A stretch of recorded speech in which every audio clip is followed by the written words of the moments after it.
Chapter 669. This was the sign of his soul leaving his body. Obviously, Si Wenming had taken advantage of the time when the divine chains of order had collapsed and burned his origin as the price to escape a wisp of his soul. Although the consequence of doing so would greatly damage his cultivation, it was nothing compared to the stability of the human race. If his cultivation was lost, he could still cultivate it back. However, if the human race was finished, then it would really be finished. Outside the human emperor palace. As the void distorted, Si Wenming's blurry figure appeared. Haha. I've finally rushed out. Cough, cough, cough. Looking at the human emperor palace behind him, Si Wenming could not help but smile. However, before he could be happy for long, his laughter was replaced by a violent cough. What was even more worrying was that as the cough sounded, Si Wenming's blurry figure became even more blurry. It was faintly discernible and showed signs of disappearing. Obviously, his situation was not good. That was also true. In order to rush out of the human emperor palace, he had paid too great a price. Not to mention that his origin had been burned to ashes, even his physical body had been severely injured. Moreover, when he rushed out of the human emperor palace, his soul had been weakened layer by layer by the divine chains of order and was already extremely weak. If not for the fact that he had been the human emperor for hundreds of thousands of years and had already condensed half of the imperial purple chi in his body, he would have been reduced to ashes by the divine chains of order. At this moment, I'm really too weak. Not to mention ruling the human race, I can't even walk in front of everyone. I'm afraid that before I can see everyone, my soul will not be able to hold on and will collapse on its own. Therefore, the most important thing now is to recover some of my strength and condense a physical body again. This way, I can appear in front of everyone. With a plan in mind, Si Wenming did not hesitate. He immediately summoned the last of his strength and escaped into the imperial ancestral temple near the human emperor palace. He had been careless. If he had known that the celestial sect of wonders would attack him, he would not have stayed in the human emperor palace. Instead, he would have chosen to stay in the imperial ancestral temple of the human race. After all, compared to the human emperor palace, the imperial ancestral temple was the most important place of the human race. Even if the human emperor palace was related to the two galactic cosmic light arrays of the primordial world and the human race, its status was far from being comparable to the imperial ancestral temple. The imperial ancestral temple. That was the place where humans worshipped their ancestors. All the martyrs of the humankind since the birth of the humankind were enshrined in it. This was where the faith of the human race lay, and where their legacies lay. It contained the indestructible spirit of the human race, the spirit of man conquering nature. The fire was extinguished continuously. As long as the human race was not exterminated, then the imperial ancestral temple will exist forever. The great powers from the celestial sect of wonders could seal the human emperor's palace, but they definitely could not seal the human race's ancestral temple. After countless years of worship by the human race, the imperial ancestral temple no longer carried the power of the human race, but also the power of the human race. The spirit of the human race was that man could conquer the heavens. Without a doubt, this was looking down on the heaven Tao. How could man win against the heavens? It was only right that divine abilities were no match for the heavens. Any existence that dared to defy the heavens had completely disappeared from the world.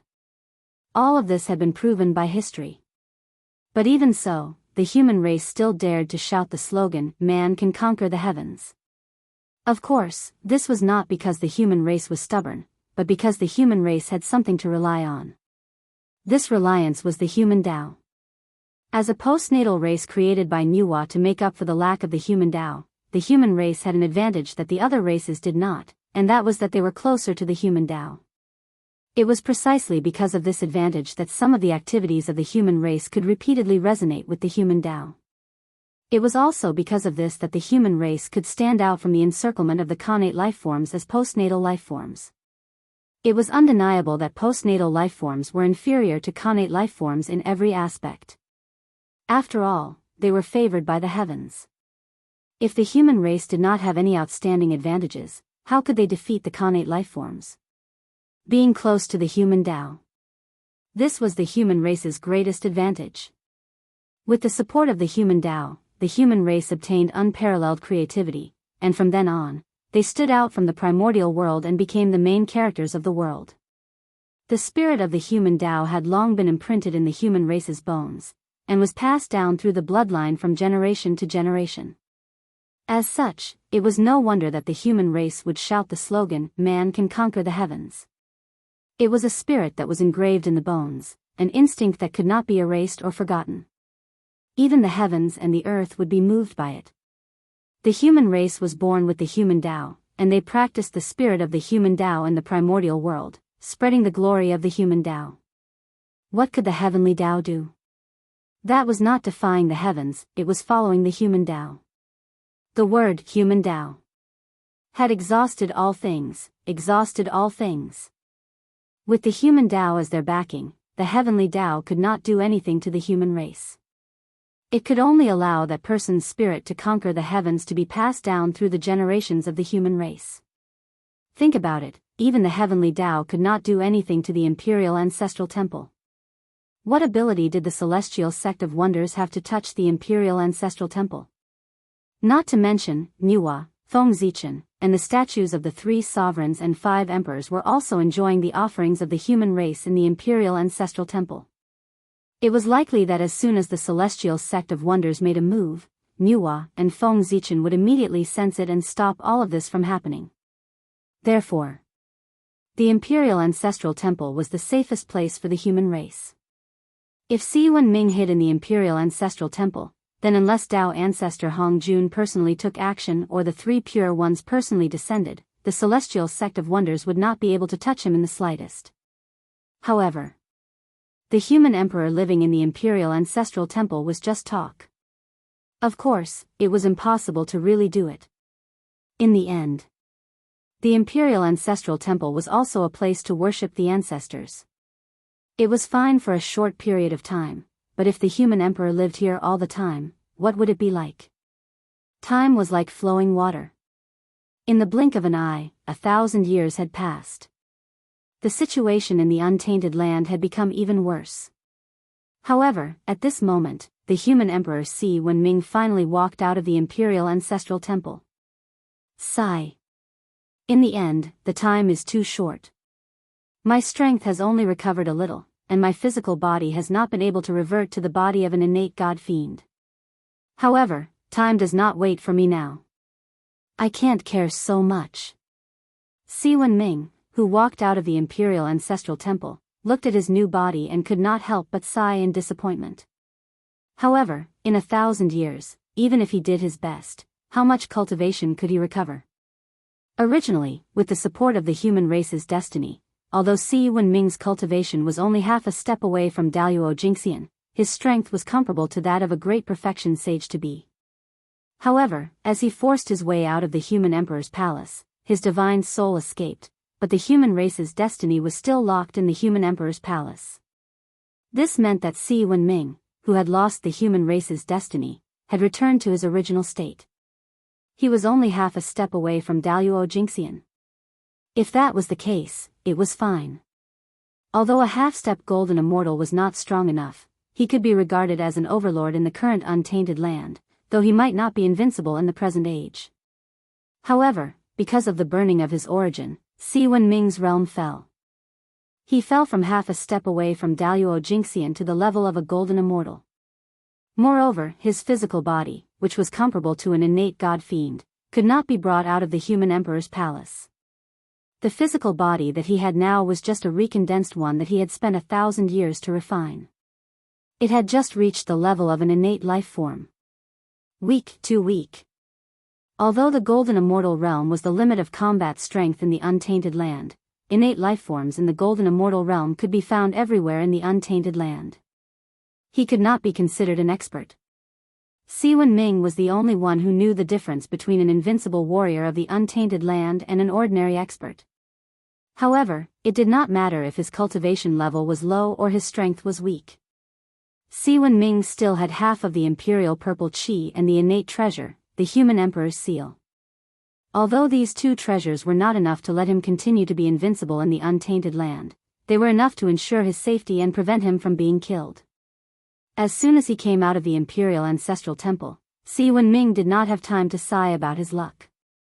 He immediately used the human emperor's seal to issue several orders to announce his existence. After the human emperor appeared, the human race's people were relieved. What happened after that was much simpler. Si Wenming did not care about the situation in the untainted land. He immediately gathered all his strength to help the elders and leaders of the human race stabilize the situation of the human race. Only when the human race was stable would they have enough strength to calm the chaos in the untainted land. You're out so soon. You didn't disappoint me. It's just a little tragic. The physical body is broken, the origin is scattered, and the soul is weak. These injuries are more serious than the last. It's not easy to recover. In the heavenly court, after seeing that the situation of the human race was gradually stabilizing, the North Star Emperor already knew that Si Wenming had broken out of the seal. He could not help but smile. However, different from his happy mood, the faces of the Almighties who were hiding in the dark all turned ugly when they heard the news that Si Wenming had broken out of the seal. What a variable! Si Wenming's appearance had brought too much uncertainty to their plans. It would even cause their plans to completely collapse. Therefore, Si Wenming could not be left alive. Moreover, if they could kill the human emperor of the human race, it would undoubtedly be a huge blow to the morale of the human race. It might even cause the human race to fall apart. With this thought in mind, these great divinities hiding in the dark could not help but have the intention to kill Si Wenming. However, although they had the intention to kill, they did not choose to take action immediately. Because they had concerns in their hearts. After all, he was the human emperor. His status was incomparably noble.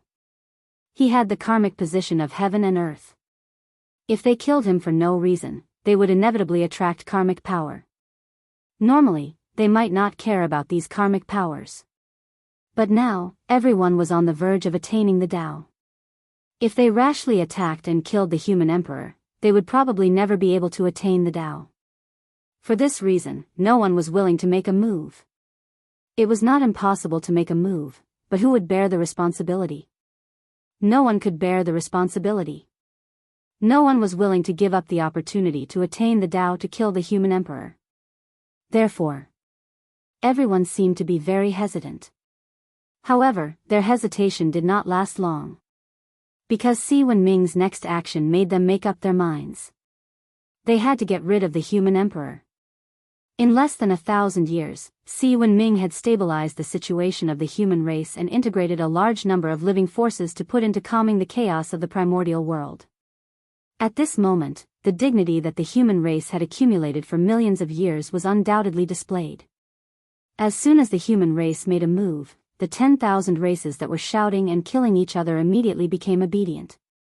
Not only did they stop fighting each other, but they also took the initiative to send troops to cooperate with the human race to calm the chaos of the primordial world. With the help of the 10,000 races, the human race's pace of calming the chaos was undoubtedly much faster.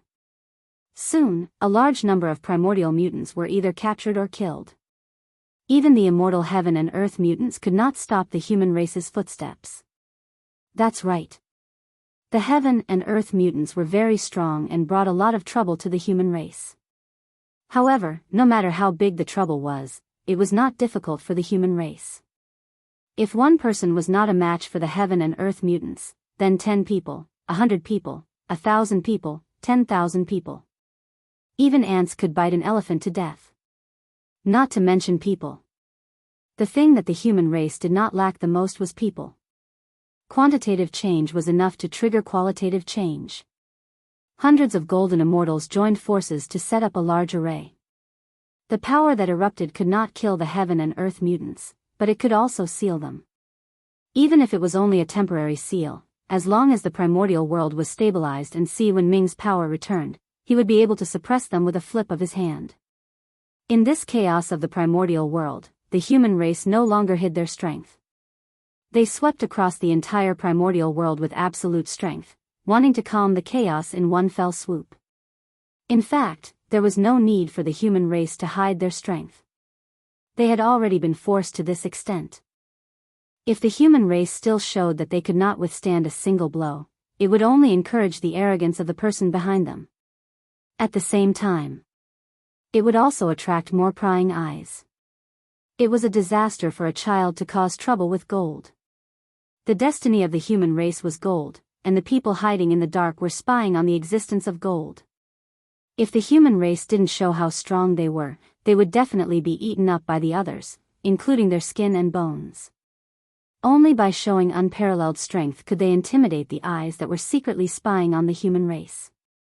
The stronger the human race was, the more those who were spying on the human race had to consider whether it was worth risking their lives for a little destiny. The more people feared, the safer the human race would be. Hiding their strength during the development period was to shock the world. They had already reached the peak. If they continued to hide their strength, they would be inviting trouble. The protagonist of heaven and earth.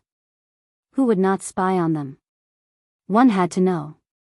If one pretended to be a pig for too long, one would really become a pig. It was also time for the human race to reveal their claws and fangs. When the human race moved, that tyrannical foundation of his was clearly displayed. The heaven and earth mutants that had previously stirred up the primordial world were quickly suppressed. It did not take long for the chaos that had affected more than half of the primordial world to show signs of being completely calmed. It was precisely when they saw this scene. Only then would the great divines who were hiding in the dark make up their minds. They were in a hurry. If the chaos of the primordial world was quelled by the human race, what else could they play? All their plans could be declared a failure. Not only did they not get any benefits, but they also got into trouble and offended the North Star Emperor to death. This deal was undoubtedly a huge loss. P.S. I beg for more monthly votes. In addition, there will be no limit tomorrow. There will definitely be a burst of updates. As for whether there will be a burst of updates in the future, it depends on the results. The better the results, the more updates. If it can be a high-quality product, I can update it every day. I can even get rid of the bad habit of playing games. Chapter 670. Great practitioners were all shrewd people. They would never engage in a losing business. Now, they were about to lose money, and they had to pay a price that was enough to hurt them. Say, would they allow this to happen? Of course not. In order to target the human race, they had already invested too much. Once they failed, the loss would definitely be unimaginable. In fact, the price they had to pay would exceed the limit they could bear. Therefore, the great divines hiding in the dark would never allow this plan to fail. If the human emperor hindered their plan, then they would make the human emperor disappear. As soon as this thought came to mind, everyone had the intention to kill. Therefore, they tacitly looked around. Of course, it was impossible for one person to do such a big thing as killing the human emperor. The best thing was for everyone to do it together. In this way, even if the karma came, with everyone sharing it, their pressure would be reduced a lot. Perhaps, after everyone shared the pressure, the consequences of killing the human emperor would not be a big deal. The consequences of killing the human emperor would be great, but they had the advantage in numbers. Each of them would bear a share of the responsibility. Perhaps this matter would be fooled. After all, if they joined forces, they would be able to control the general trend of heaven and earth. They might be able to erase the impact of killing the human emperor. Thinking of this, the worry in everyone's hearts lessened a lot. Fellow Taoists, we can't delay any longer. If we delay any longer, the chaos of the primordial world might be quelled by the human emperor. Therefore, we can't hesitate any longer. The poor Wei knows that you are unwilling to bear the karma of killing the human emperor. This is normal. After all, it is the supreme karma of heaven and earth. It is ominous to kill. But we don't have to kill him. Just like before, we can find an opportunity to continue sealing the human emperor. Of course, we have to pay a price to forcefully seal the human emperor, but if everyone here works together, that price is nothing. Just as everyone was secretly plotting, a sudden voice echoed in everyone's ears, breaking the long silence. Who is it? Everyone could not help but be shocked. They hurriedly released their divine senses to scan the surroundings. However, no matter how they searched every corner of the void, they could not find the source of the sound. Obviously, the person who spoke did not want to reveal his identity. In such a situation, even if the human race was angry, it would not be good for them to find trouble with everyone present. That would be too exaggerated and impossible. However, if the human race was determined to target a few of them, there would be no problem. Who would the human race target then? Without a doubt, the human race would target whoever performed the best in this plan against the human race. The person who spoke dared to collude with everyone to seal the human sovereign. There was no doubt that he was the primary target of the human clan. Once his identity was exposed, no matter who he would be hunted down endlessly by the human clan until he died. This was related to the dignity of the human race. It was useless for anyone to plead for mercy. Therefore, everyone understood that person's unwillingness to reveal his identity. At that moment, he did not investigate the identity of that person. He just nodded secretly to show that he agreed with his suggestion. There was nothing he could do even if he didn't agree. Because this was the best choice at the moment. There was no other way. Great. Since everyone agrees with the poor way's suggestion, we'll take action together to seal the human sovereign in one breath's time. Seeing that everyone nodded, the person spoke again. At that moment, no one responded. However, their attitude of secretly accumulating power had already revealed everything. Very soon, one breath's time passed and it was time for everyone to take action. Take action. A voice was heard. Almost at the same time, everyone mobilized their magic power and was about to attack the human sovereign. However, just as they took action, an extremely dazzling sword light flew out from the heavenly court. It cut through the layers of void and swept toward them. Quick, dodge. It's the North Star Emperor. Knowing who the person was, everyone did not have the heart to fight against him. They did not have the time to deal with the human sovereign. The moment before the sword light exploded, they all rushed out as fast as they could so that they could escape from the range of the sword light. However, Great Emperor Gauchen's attack was too fast. Before he attacked, there was no sign at all. Therefore, even though the great magicians who were hiding in the dark were extremely fast, there were still some who were unable to escape from the range of the sword light. Rumble, boundless sword light exploded as though it was splitting the heaven and earth apart. It was clear and turbid, yin and yang. It stirred up the earth, fire, water, and wind and destroyed the void that everyone was hiding in. Ah! A few screams were heard. The few people who fell behind were sucked into the sword light. In an instant, they were torn into pieces by the terrifying sword light together with their physical bodies and primordial spirits. Very soon, they disappeared completely. After everything calmed down, a few connate spiritual treasures with a few broken connate true spirits could be seen rushing out from the void that was destroyed by the sword light. Obviously, they were the great divines who did not manage to escape in time and were severely injured by the sword light of the North Star Emperor. Their physical bodies were shattered, their primordial spirits were shattered, and even their connate undying true spirits were broken. Wasn't that a serious injury? It could be seen that the North Star Emperor was ruthless. Swoosh, a few powerful great mediums saw the innate spiritual treasures dashing out and protected them without hesitation. They wanted to prevent the North Star Emperor from continuing to attack and killing them. No matter what, they were in an alliance to fight against the North Star Emperor. If they were to allow the severely injured people to be killed by the North Star Emperor, everyone would be in danger.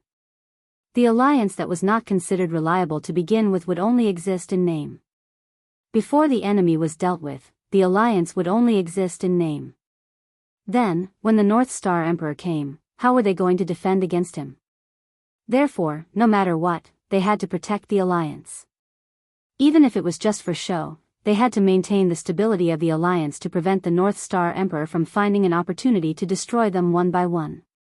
Protecting the injured allies was the first step, and it was also a necessary step. Sigh. In the heavenly court, the North Star Emperor who saw the scene couldn't help but sigh. He took back the thought of continuing to attack.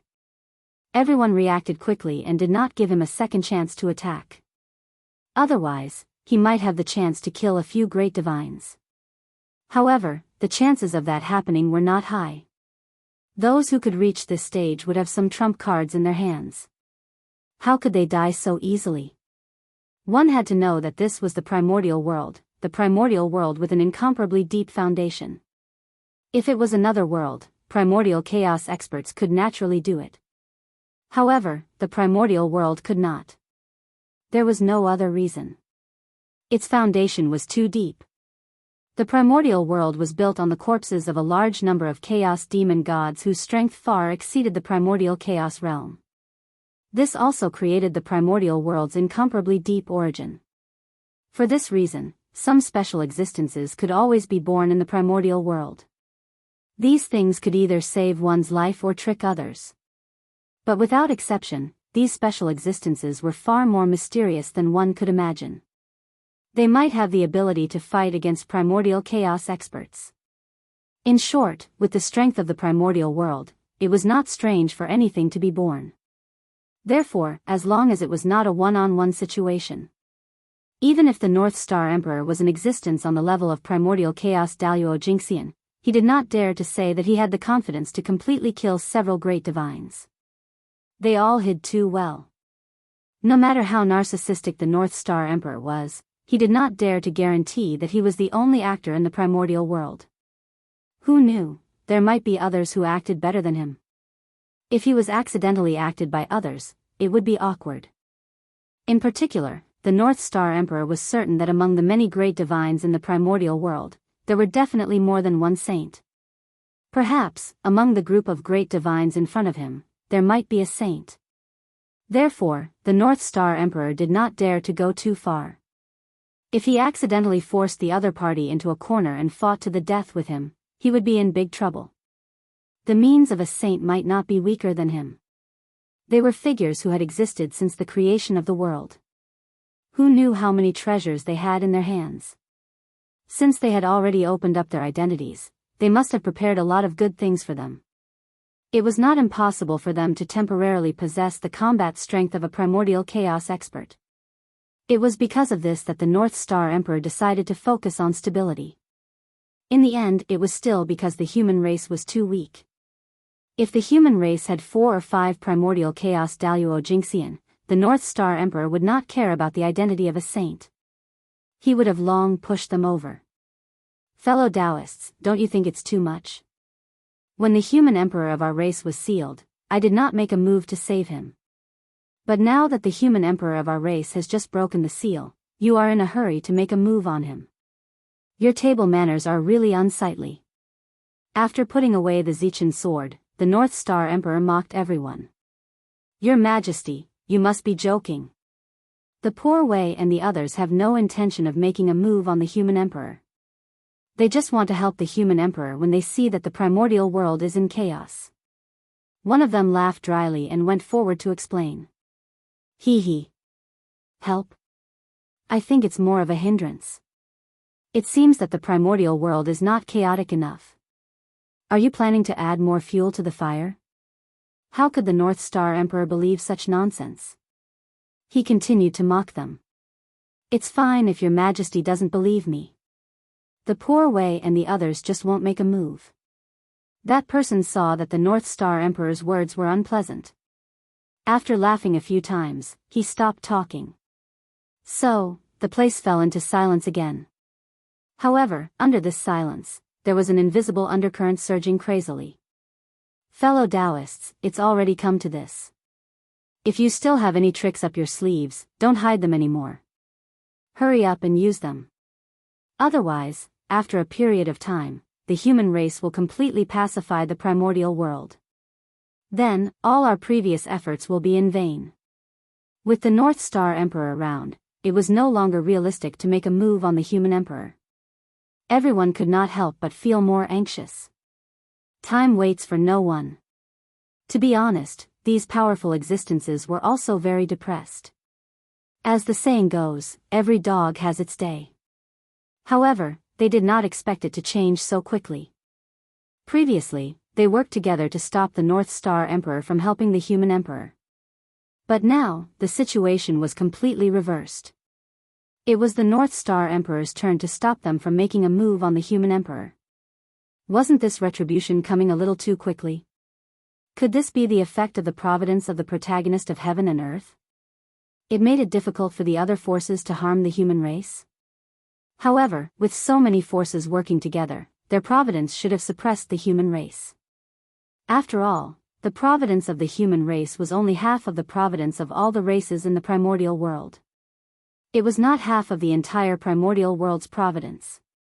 With so many forces working together, what they mobilized was the providence of the blessed grotto heavens and the Khanate Tao providence.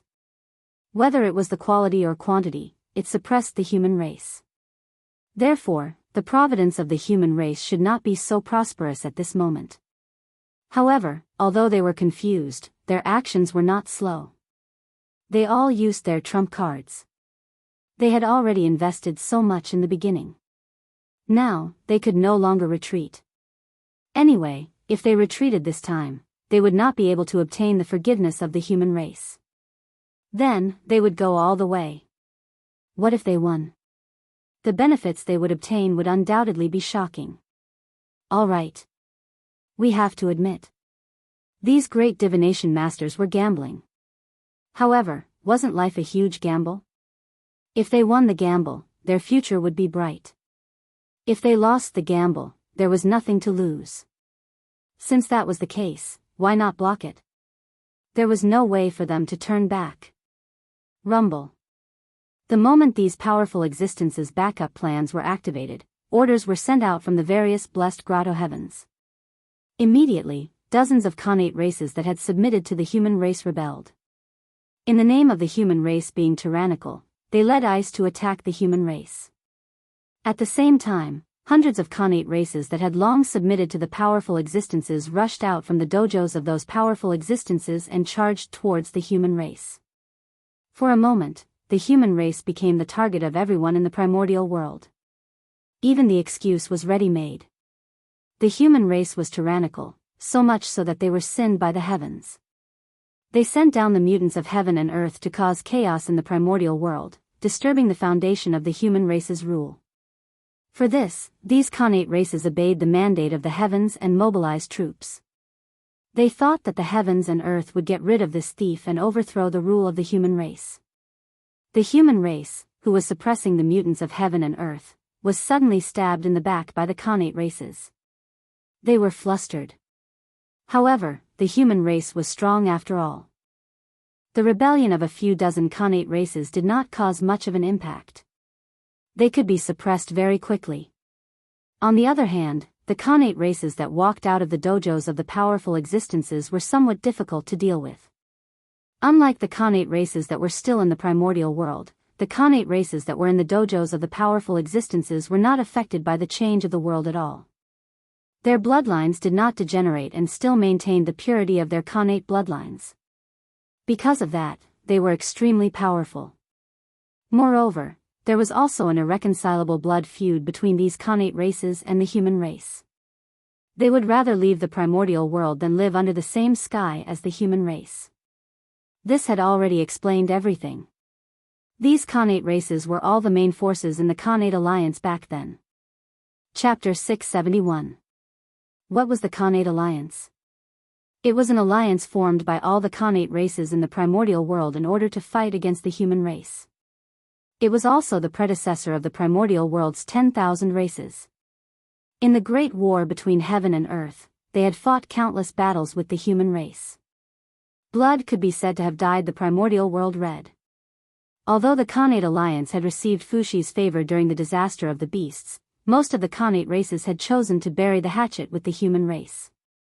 However, there were still a small number of Khanate races who did not let go of their hatred for the human race.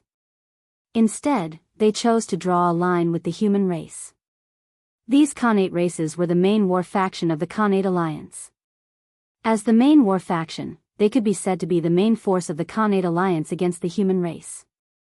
They were at the forefront of every battle. After countless battles, countless of their clansmen had died at the hands of the human race.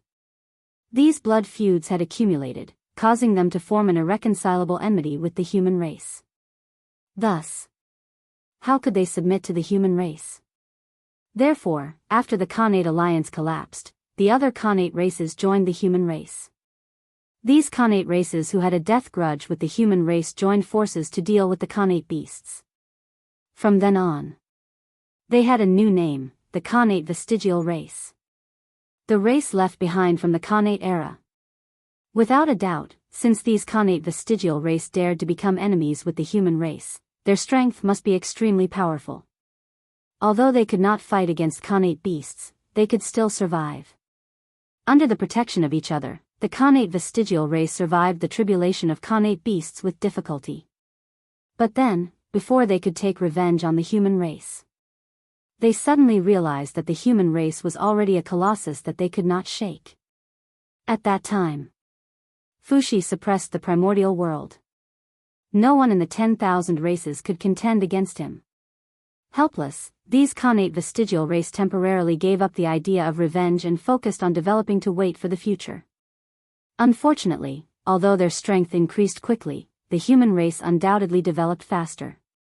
As time passed, the gap between them and the human race did not decrease. Instead, it became bigger and bigger.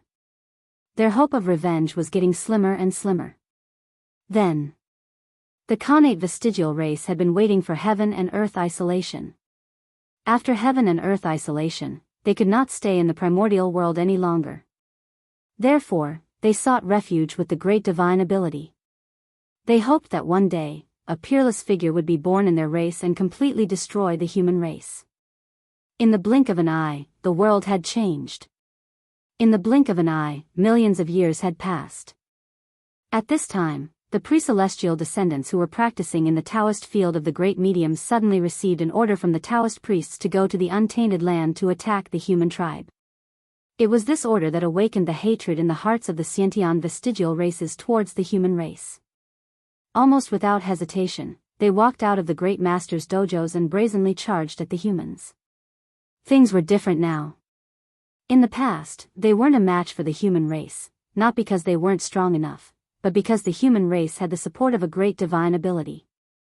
But now, the situation had completely reversed. The human race had somehow angered the Celestial Sect of Wonders, causing the Celestial Sect of Wonders to turn around and support them against the human race. In this way, the human race would no longer have any advantages. How could they withstand their attacks? One must know that. In the primordial world, the will of the Celestial Sect of Wonders was the will of the heavenly Tao. Since the human race dared to make an enemy out of the Celestial Sect of Wonders, their fate was already sealed. They were bound to fail. The human race was finished. Just as the battle between the human race and the pre-celestial vestigial race was in full swing, in the depths of the void, where countless worlds and secret realms were located, an inexplicable change suddenly occurred. One after another, cracks in the void appeared, opening up a passage that led to the untainted land. You've been here for nearly 10 million years. It's time to let the untainted land know of your existence. So, go. Go to the untainted land and fight with the human race. Let the world know that the creatures I created may not be inferior to the Nuwa. In the dark, a dignified voice echoed between heaven and earth, breaking the silence of this place. Yes, Patriarch. Suddenly, a respectful voice came from the countless worlds and secret realms. Then, countless figures walked out of the unknown world. They were densely packed and innumerable. They crossed the void cracks and headed towards the untainted land. That was, postnatal life forms. That's right. These creatures that walked out of the unknown world, although their forms were strange, the aura they exuded was compatible with the untainted land. In fact, it faintly resonated with the postnatal chi. Without a doubt, this was the aura that belonged to postnatal life forms. The countless creatures that walked out of the unknown world were all postnatal life forms. Variables, what a shocking change. As the only postnatal race in the untainted land, the human race could enjoy the postnatal luck alone. However, with the appearance of these races, the luck of the human race would definitely be affected. although it wouldn't shake their foundation, it wouldn't be too good either. The human race was in trouble. Perhaps, these postnatal lifeforms wouldn't be very strong, but they were definitely disgusting enough. For the human race, once they started a war with these postnatal lifeforms, even if they won, they wouldn't get anything. At most, they would stabilize their postnatal luck. However, once they lost, the losses would undoubtedly be huge. A portion of the postnatal luck that originally belonged to the human race would definitely be given to those postnatal lifeforms. There was no benefit in winning, but if they lost, they would suffer great losses. How could these postnatal lifeforms not be disgusting? The sudden appearance of these postnatal lifeforms was the biggest backup plan left behind by the great magicians of the celestial sect of wonders to deal with the human race. The prenatal vestigial race was just an appetizer. The postnatal lifeforms were the real trump card. As for the origin of these postnatal lifeforms, it was simple. They were nothing more than secretly created by the great magicians. Of course, the purpose of those great magicians creating these postnatal lifeforms was not to deal with the human race, but to seek merit and verify the path of Tao in exchange for an opportunity to take a step further. At that time, in the untainted land, Goddess Nuwa first created humans and achieved Tao.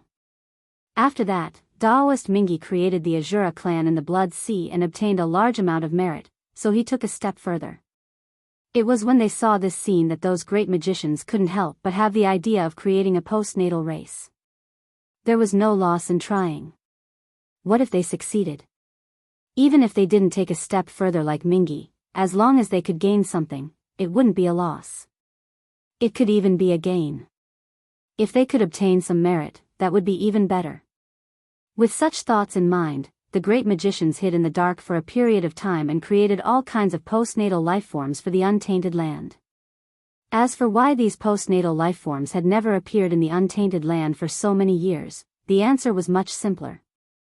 It was nothing more than that the great magicians were afraid that after these postnatal lifeforms appeared, they would have a dispute with the shaman and demon race, which would implicate them. For this reason, they restrained these postnatal lifeforms in the many worlds in the depths of the void, allowing them to develop in a low-key manner. In this way, they didn't have to worry about them getting involved in the disputes of the untainted land, and it also saved them a lot of trouble. However, they didn't expect that the changes in the world were often unexpected. Who would have known that as time passed, the Khanate era gradually became the past, and the postnatal era ushered in a period of rapid development. The postnatal lifeforms that were almost forgotten by the great magicians gradually became the favorites of the era. At the same time, they also became the sharp weapons of the great magicians to deal with the human race. Rumble. The moment those postnatal lifeforms stepped into the untainted land, the long river of destiny in the mysterious and unknown space immediately sensed it. The long river of destiny that represented the human race suddenly began to shake violently, and there was a faint trend of splitting. It looked unusually frightening. The moment the destiny of the human race changed, the few existences that were closely related to the human race sensed it almost at the same time. What? Why is the destiny of the human race in turmoil? In the heavenly court, the North Star Emperor couldn't help but frown. Then, he subconsciously glanced at the untainted land. In just an instant, he understood what had happened. In an instant, the North Star Emperor's face darkened, and it became abnormally ugly. Disgusting, it was really too disgusting. If it were any other time, even if these postnatal lifeforms swarmed up, they wouldn't be enough to fight against the human race. They would be easily suppressed.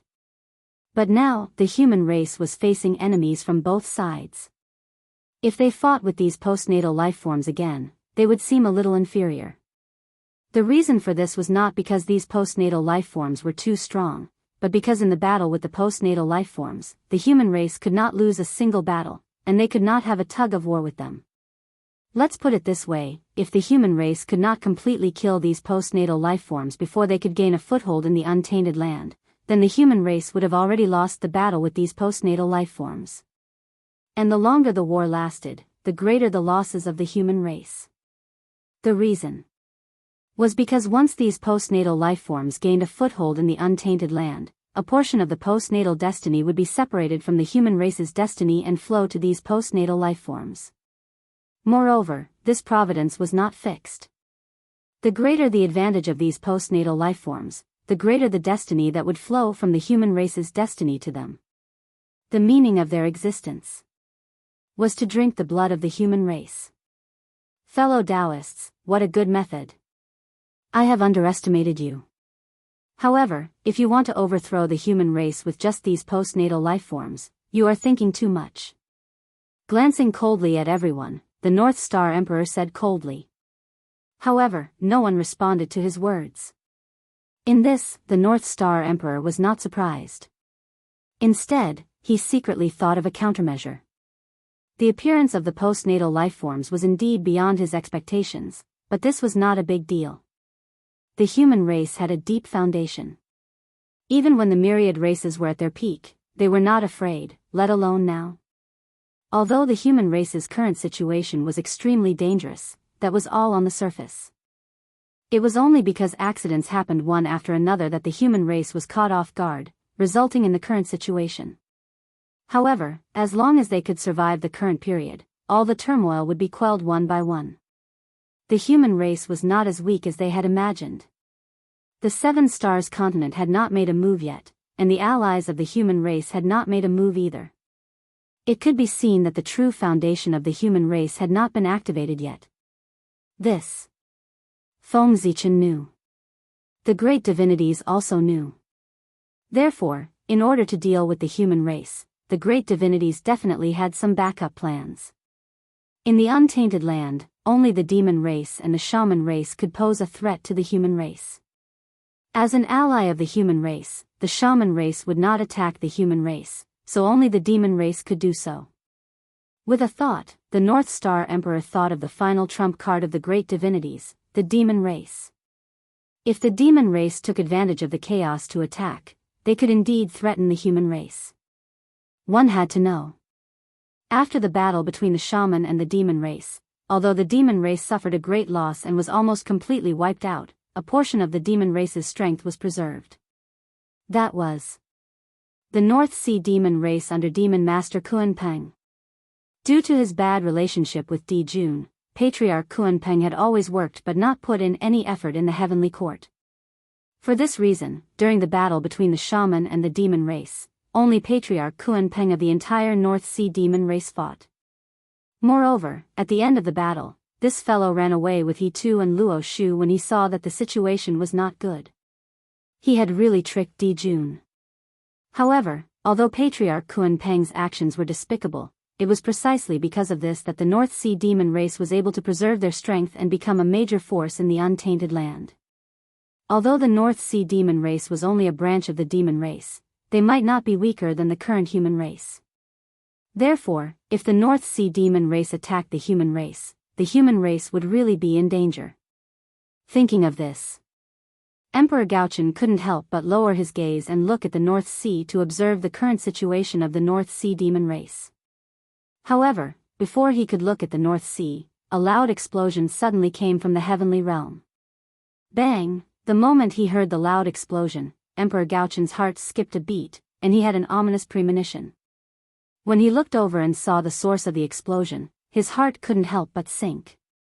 But the heavenly river had burst its banks. Someone had blasted a huge hole in the heavenly dike. The explosion just now was the sound of the heavenly dike breaking. What a bastard! Even though he knew that in order to deal with the human race, those powerful beings had no scruples, when Gaochen saw the scene of the heavenly river bursting its banks, he couldn't help but exclaim at their audacity. They really didn't care about anything. They even dared to have designs on the heavenly river. Didn't they know that once the water of the heavenly river fell into the human world, what kind of disaster would it bring to the human world? That monstrous negative karma, weren't they afraid at all? Walala. Following the gap in the heavenly dike, the Ruo River flowed towards the untainted land. It was as if the Milky Way was falling from the ninth heaven. Its momentum was so great that it was completely unstoppable. It seemed that this scene had also happened when the heavenly realm was shattered. However, at that time, the untainted land was still in the Khanate era. The Khanate Chi was everywhere in the world, so there was no need to be afraid of polluting the Ruo River. P.S. what a mess. There's one more chapter. It's about 11:30. It should also be 4,000 words. Chapter 672. However, the eldritch world had completely fallen into the postnatal era. The world was filled with mortal chi. The weak water was heavenly water. It belonged to the connate realm. Once it was tainted by the postnatal chi, it would definitely become extremely heavy. Moreover, the connate realm and the postnatal realm were two different concepts. In ancient times, everyone had connate physiques and did not dare to touch the weak water.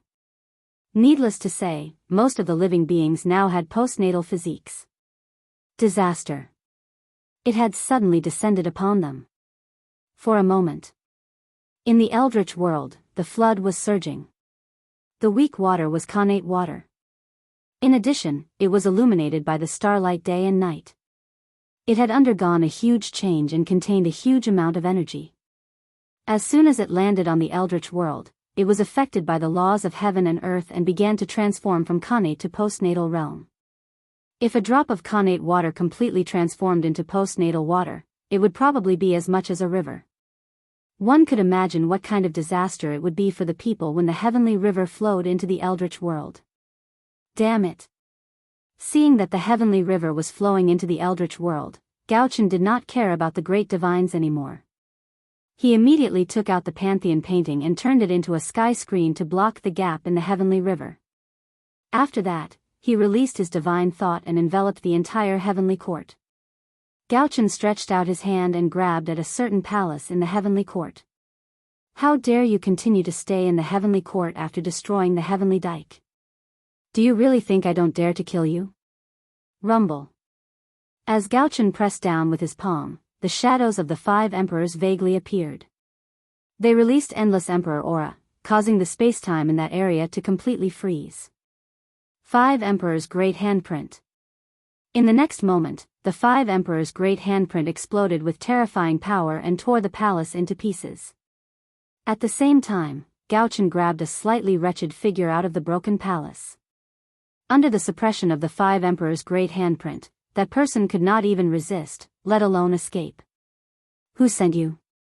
Gauchen Emperor ignored that person's struggle and asked coldly. Violent killing intent surged out of his body and turned into an unparalleled chill. It froze spacetime and destroyed that person's hope. The hope of survival. From the beginning to the end, Gauchen did not ask about that person's identity because there was no need to. This person was dead for sure. No matter where he came from, he had to die. Since he dared to destroy the heavenly river, he had to pay the price, and that price was death. Not only did he have to die, but even the forces behind him had to pay the price. And the reason why he wasn't dead now was because he still had a trace of value, and that was the identity of the person behind him. How could a mere Daluo Jinxian have the guts to destroy the heavenly river? It was nothing more than the support of someone even more powerful. That's right, the person who dared to destroy the heavenly river was a Daluo Jinxian. Ha, what a joke.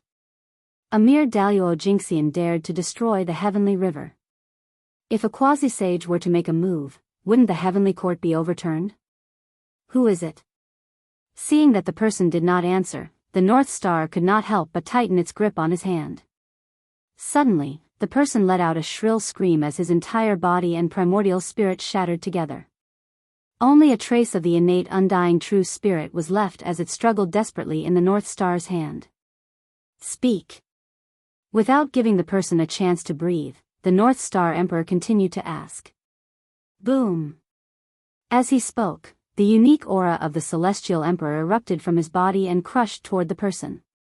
The moment the Celestial Emperor's aura swept across, the person's remaining innate undying true spirit seemed to have been erased by someone, and half of it quietly disappeared.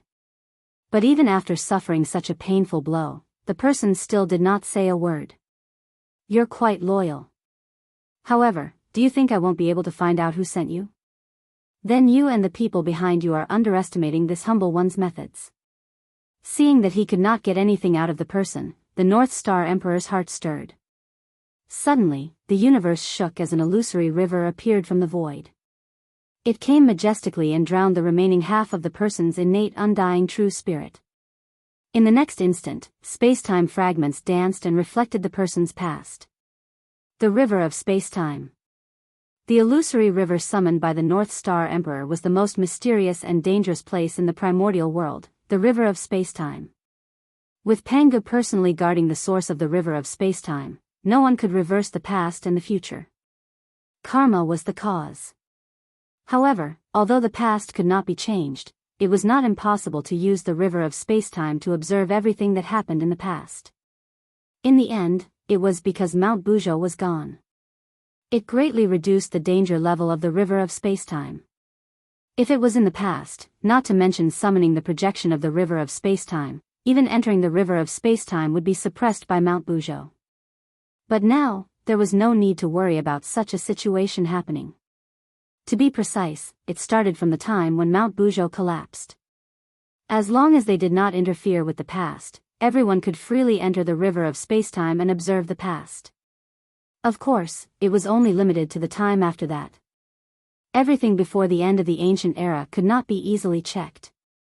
Because at that time, Mount Bujo still existed. Now that there was no Mount Bujo in the future, everyone could spy on it. However, in the past, Mount Bujo still existed. Therefore, anyone who dared to spy on that period of time had to be prepared to pay the price. In short, because of the absence of Mount Bujo, the river of space-time was much safer now. With Primordial Chaos Dao Master's ability, he could already borrow some of the power of the river of space-time without suffering any backlash. What the North Star Emperor needed to do now was to use the river of space-time to reflect that person's past and find the identity of the person behind the scenes. In the primordial world, memories could be faked. True spirits could also be faked. But in the past, because of Pangu, it was impossible to fake it. Therefore, no matter how deeply the person behind the scenes hid or how many faces he changed, he could not escape the reflection of the river of space-time. Spying on that person's memories might not be able to find out the identity of the person behind the scenes. Because no one could guarantee that the person behind the scenes would show his true face. However, the river of space-time could lock onto the true identity of the person behind the scenes. Because the river of space-time recorded everything in the primordial world. As long as one's cultivation had not reached the realm of primordial chaos Daluo Jinxian, they would definitely leave traces in the river of space-time. Whether it was in the past, present, or future, as long as they left traces, it was enough for the North Star Emperor to lock onto the identity of the person behind the scenes. Rumble. The river of space-time was vast and mighty, reflecting that person's past one by one. Soon, the North Star Emperor locked onto his target. It was a strange scene. In the scene, the person who destroyed the heavenly river was talking to someone, but there was nothing in front of him. It wasn't that there was no one in front of him, but that the person who was talking to him was too powerful and had already cut off the past. Therefore, he couldn't see his figure in the past. Cut off the past? Not bad, but I don't believe that you've also cut off the present and the future. With a thought, the North Star Emperor froze the scene and used the void as a basis to push the river of space-time back to the future. Hiss, is this what a Taoist master can do? Shaking the universe with a raise of his hand and playing with the river of space-time. How terrifying! At the side, the powerful beings who were monitoring the North Star Emperor were so shocked that they were speechless when they saw him playing with the river of space-time. Such means and such a realm were what they dreamed of. At this time, they didn't dare to disturb the North Star Emperor. That was because everyone could tell that the North Star Emperor was in a fit of anger. If they interfered with him now, would they really want to die? Moreover, the North Star Emperor was currently investigating the real culprit behind the Heavenly River's breach. If anyone interfered at this time, wouldn't it be equivalent to admitting that they were the culprit? The Heavenly River's breach caused a flood in the Eldritch world, and countless people suffered. The karma involved was no less than killing the human emperor. Who would be willing to take the blame? At this time, not to mention the North Star Emperor, even the powerful beings were cursing the mastermind in their hearts. Why did he touch the Heavenly River all of a sudden? Wasn't he looking for trouble? One had to know that the attack of the weak water was indiscriminate. any existence in the Eldritch world would be affected. In other words, their subordinates were also within the attack range of the weak water. However, the only consolation was that the human race was the most powerful, so they were affected more than others. That could be considered a blessing in disguise. After finding out the identity of the mastermind from the future, the North Star Emperor didn't hold back. He directly used the future to deduce the mastermind's location. Die. After taking a few glances, the North Star Emperor realized that he didn't know who the mastermind was. He couldn't be bothered to pursue the mastermind's purpose. He directly took out the Zichin sword, broke through the void, and slashed at the mastermind. At the same time, in order to prevent the mastermind from escaping, he even mobilized the power of the North Star to forcefully seal the void where the mastermind was. Even so, the North Star Emperor felt that it wasn't safe. He then used the Buzhou Dao seal, a supreme spacetime technique to assist the North Star in sealing the spacetime. Swoosh, the Zichin sword slashed out, carrying the power of the innate sword Dao. It was like the incarnation of Dao, and it directly injured the mastermind who was caught off guard. Without a sound, the physical body of the person behind the scenes was turned into dust under the sword light. Buzz! Just as the body of the mastermind was shattered, a clear light escaped from it and flew towards the distance. That clear light. It was the innate undying true spirit of the mastermind. Although he didn't know how he was exposed, he didn't have time to think about what was happening. It was more important for him to escape. However, before his innate undying true spirit could escape far, he saw a star's shadow that emitted a terrifying heavenly aura. The unparalleled divine aura froze him on the spot. Then, before he could react, he saw the shadow of an immortal sacred mountain appear one after another. It emitted an aura that suppressed everything. Together with the previous star's shadow, it completely sealed his escape route. Go! Above the heavenly court, after seeing that the mastermind was completely suppressed, Emperor Gaochen waved his hand and summoned the million-sword illustration to bring him over. Do you really think that you can do whatever you want just because you're an immortal? If I don't make you pay the price today, where will the heavenly court's face be? Emperor Gaochen, who had been suppressing his anger, finally found a target to vent it on. He grabbed the innate indestructible true spirit of the mastermind and crushed it into pieces. However, that wasn't the end. Emperor Gaochen pointed at the heavenly court, and the golden dragon of luck formed by the heavenly court's providence immediately sensed it. It roared to the sky and swallowed the fragments of the mastermind's true spirit into its stomach. Today, I'll use the providence of the heavenly court to suppress your true spirit. You'll never be able to reincarnate. After doing all that, Emperor Gaochen's majestic voice resounded throughout the heavenly court. SSS. On the other side, the immortal sacred mountain who witnessed all that was happening was terrified by Emperor Gaochen's means. That immortal sacred mountain was completely done for. Although the immortal sacred mountain was an immortal, it didn't mean that they couldn't be suppressed. Gaochen used the providence of the heavenly court to suppress the person's true spirit and completely cut off all hope of resurrection. From then on, as long as the heavenly court wasn't destroyed, that immortal sacred mountain would never be able to regain his freedom. Such means. It was truly ruthless. It also shocked the immortal sacred mountain present. They truly felt the terror of a primordial chaos powerhouse. A powerhouse that wasn't inferior to them was completely suppressed in a few breaths' time. This simply smashed their pride into smithereens. The bloody truth told them that primordial chaos Daluo Jingxian was really not on the same level as them. The difference was extremely huge. Almost subconsciously, everyone unconsciously moved closer. It was as if only by doing so could they bring a sense of security. In fact, that was the case. If it weren't for the fact that they had more people, Gaochen would have killed them long ago. After suppressing the real culprit behind the scenes, Emperor Gaochen turned his gaze to Daluo Jingxian who had destroyed the heavenly river. Humph. And you? Since the heavenly river has burst its banks because of you, then you should contribute to quelling the flood. With that, Emperor Gaochen flicked his finger and sent him into the primordial world.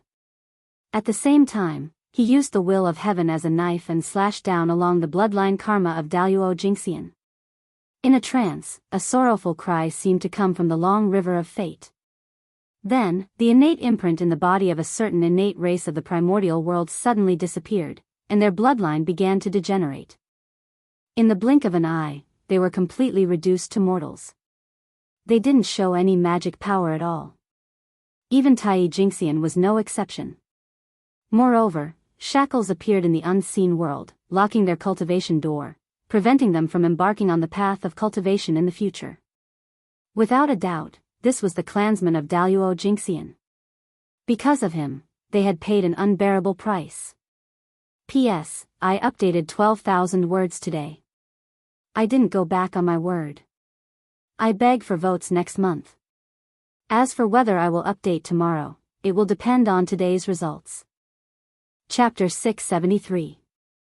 Those who bring disaster to the world deserve such an ending. After doing all this, the North Star Emperor's cold voice reverberated between heaven and earth. The murderous intent in his voice was so strong that it made everyone feel as if they were facing a mountain of corpses and a sea of blood. For a moment, the deities trembled. Even the great mediums felt a chill from the bottom of their hearts when they saw how ruthless the North Star Emperor was. What was the meaning of killing one to warn the rest? This was it. He was afraid that after this matter, anyone who wanted to offend the heavenly courts would have to think twice about it. Where's the Sky River Water Tribe? After dealing with the external enemies, the North Star Emperor had the time to deal with the traitor. However, one Daluo Jinxian was able to destroy the Sky Dike under the heavy guard of the heavenly court. It would be strange if there was no problem. There was no doubt that there was a traitor in the heavenly court. This was because without the help of a traitor, a mere Daluo Jinxian would not be able to destroy the Sky Dike. One had to know that the Sky River was an important place in the heavenly court. Not only was it guarded by the navy, but it was also enveloped by the Khanate formation. Furthermore, the heavenly river's water tribe lived within it. With 3 layers of security, someone could still destroy the Sky Dike under their nose. Could this be explained by negligence? The Sky River is here. Please forgive me, Your Majesty. As the Sky River's water surface shook, a middle-aged Daoist walked out from the bottom of the water and quickly came to the North Star Emperor. He apologized with a pale face. Sky River Daoist. The middle-aged Daoist who walked out from the bottom of the Sky River was called Sky River Daoist.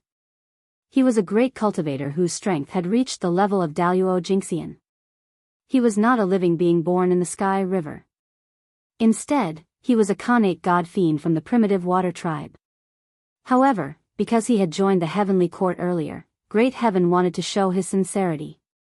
Of course, he also had the intention to buy bones with 1,000 gold taels. Hence, he specially gave him preferential treatment and granted him the position of the Lord of the Sky River. He also allowed his people to live in the Sky River with him. That was how the name Sky River Daoist came about. This was not his name before, but he changed it after coming to the Celestial River so that he could occupy the destiny of the Celestial River. The Sky River Daoist was the master of the Sky River. Now that the Sky River was in trouble, he could not escape responsibility. Furthermore, as a fellow Daluo Jinxian who controlled the innate formation that protected the heavenly river, there was no reason that Sky River Daoist could not detect the arrival of the enemy. But he just didn't notice. That could only mean that there was something wrong with him. Moreover, even if there was nothing wrong with the Sky River Taoist, he would not be able to escape the crime of neglecting his duty. At the end of the day, someone had to take responsibility for the heavenly river's breach. And Sky River Daoist was the best candidate. Sky River Daoist, as the ruler of the Sky River, you can't escape responsibility no matter what. Therefore, I don't care if you're a spy for a powerful expert or if you're neglecting your duties.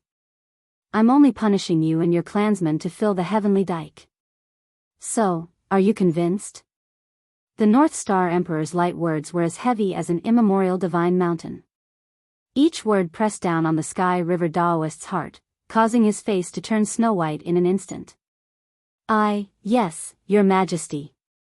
Although he was unwilling, the Sky River Daoist did not dare to resist. Your Majesty, I'll take my leave. Finally, the Sky River Daoist bowed respectfully to the North Star Emperor and led his clansmen toward the gap in the heavenly river. Rumble. The heavenly dike shook and swallowed the Sky River Daoist and his clansmen. In an instant, divine light bloomed and laws filled the air. It was so dazzling that people could not open their eyes. After everything calmed down, the heavenly river had returned to its original state. As for the Sky River aquatic race, they had disappeared. They would not be able to appear in the eldritch world for a few more eons.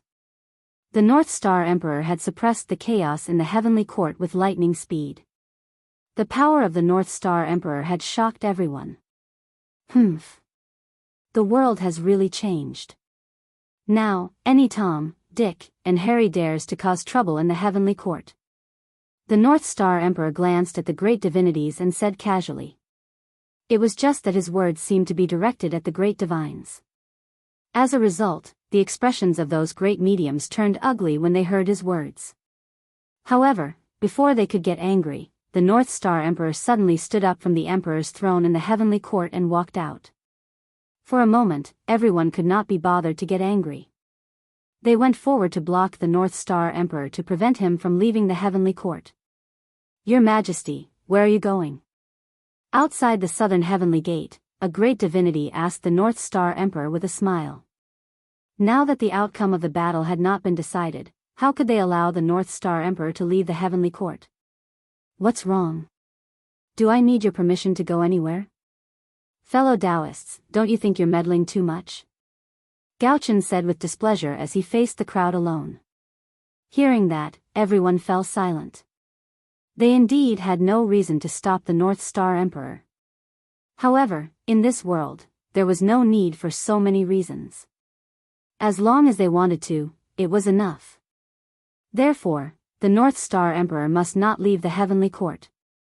Thud, in the silence, the North Star Emperor suddenly took a step forward.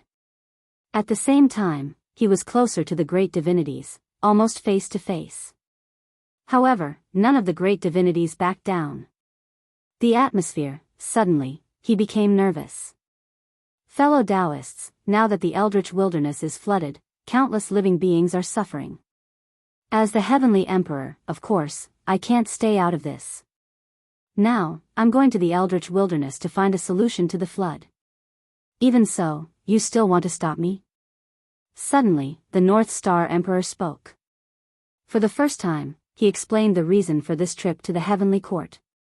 This, for a moment, everyone could not help but be stunned. They did not know what to do. The North Star Emperor left the heavenly court for the sake of solving the flood. If they continued to stop him, it would be disregarding the lives of the people in the world. It would be unrighteous and they would bear a huge burden of karma. Although, with their current actions, it had nothing to do with righteousness. However, this was how things were.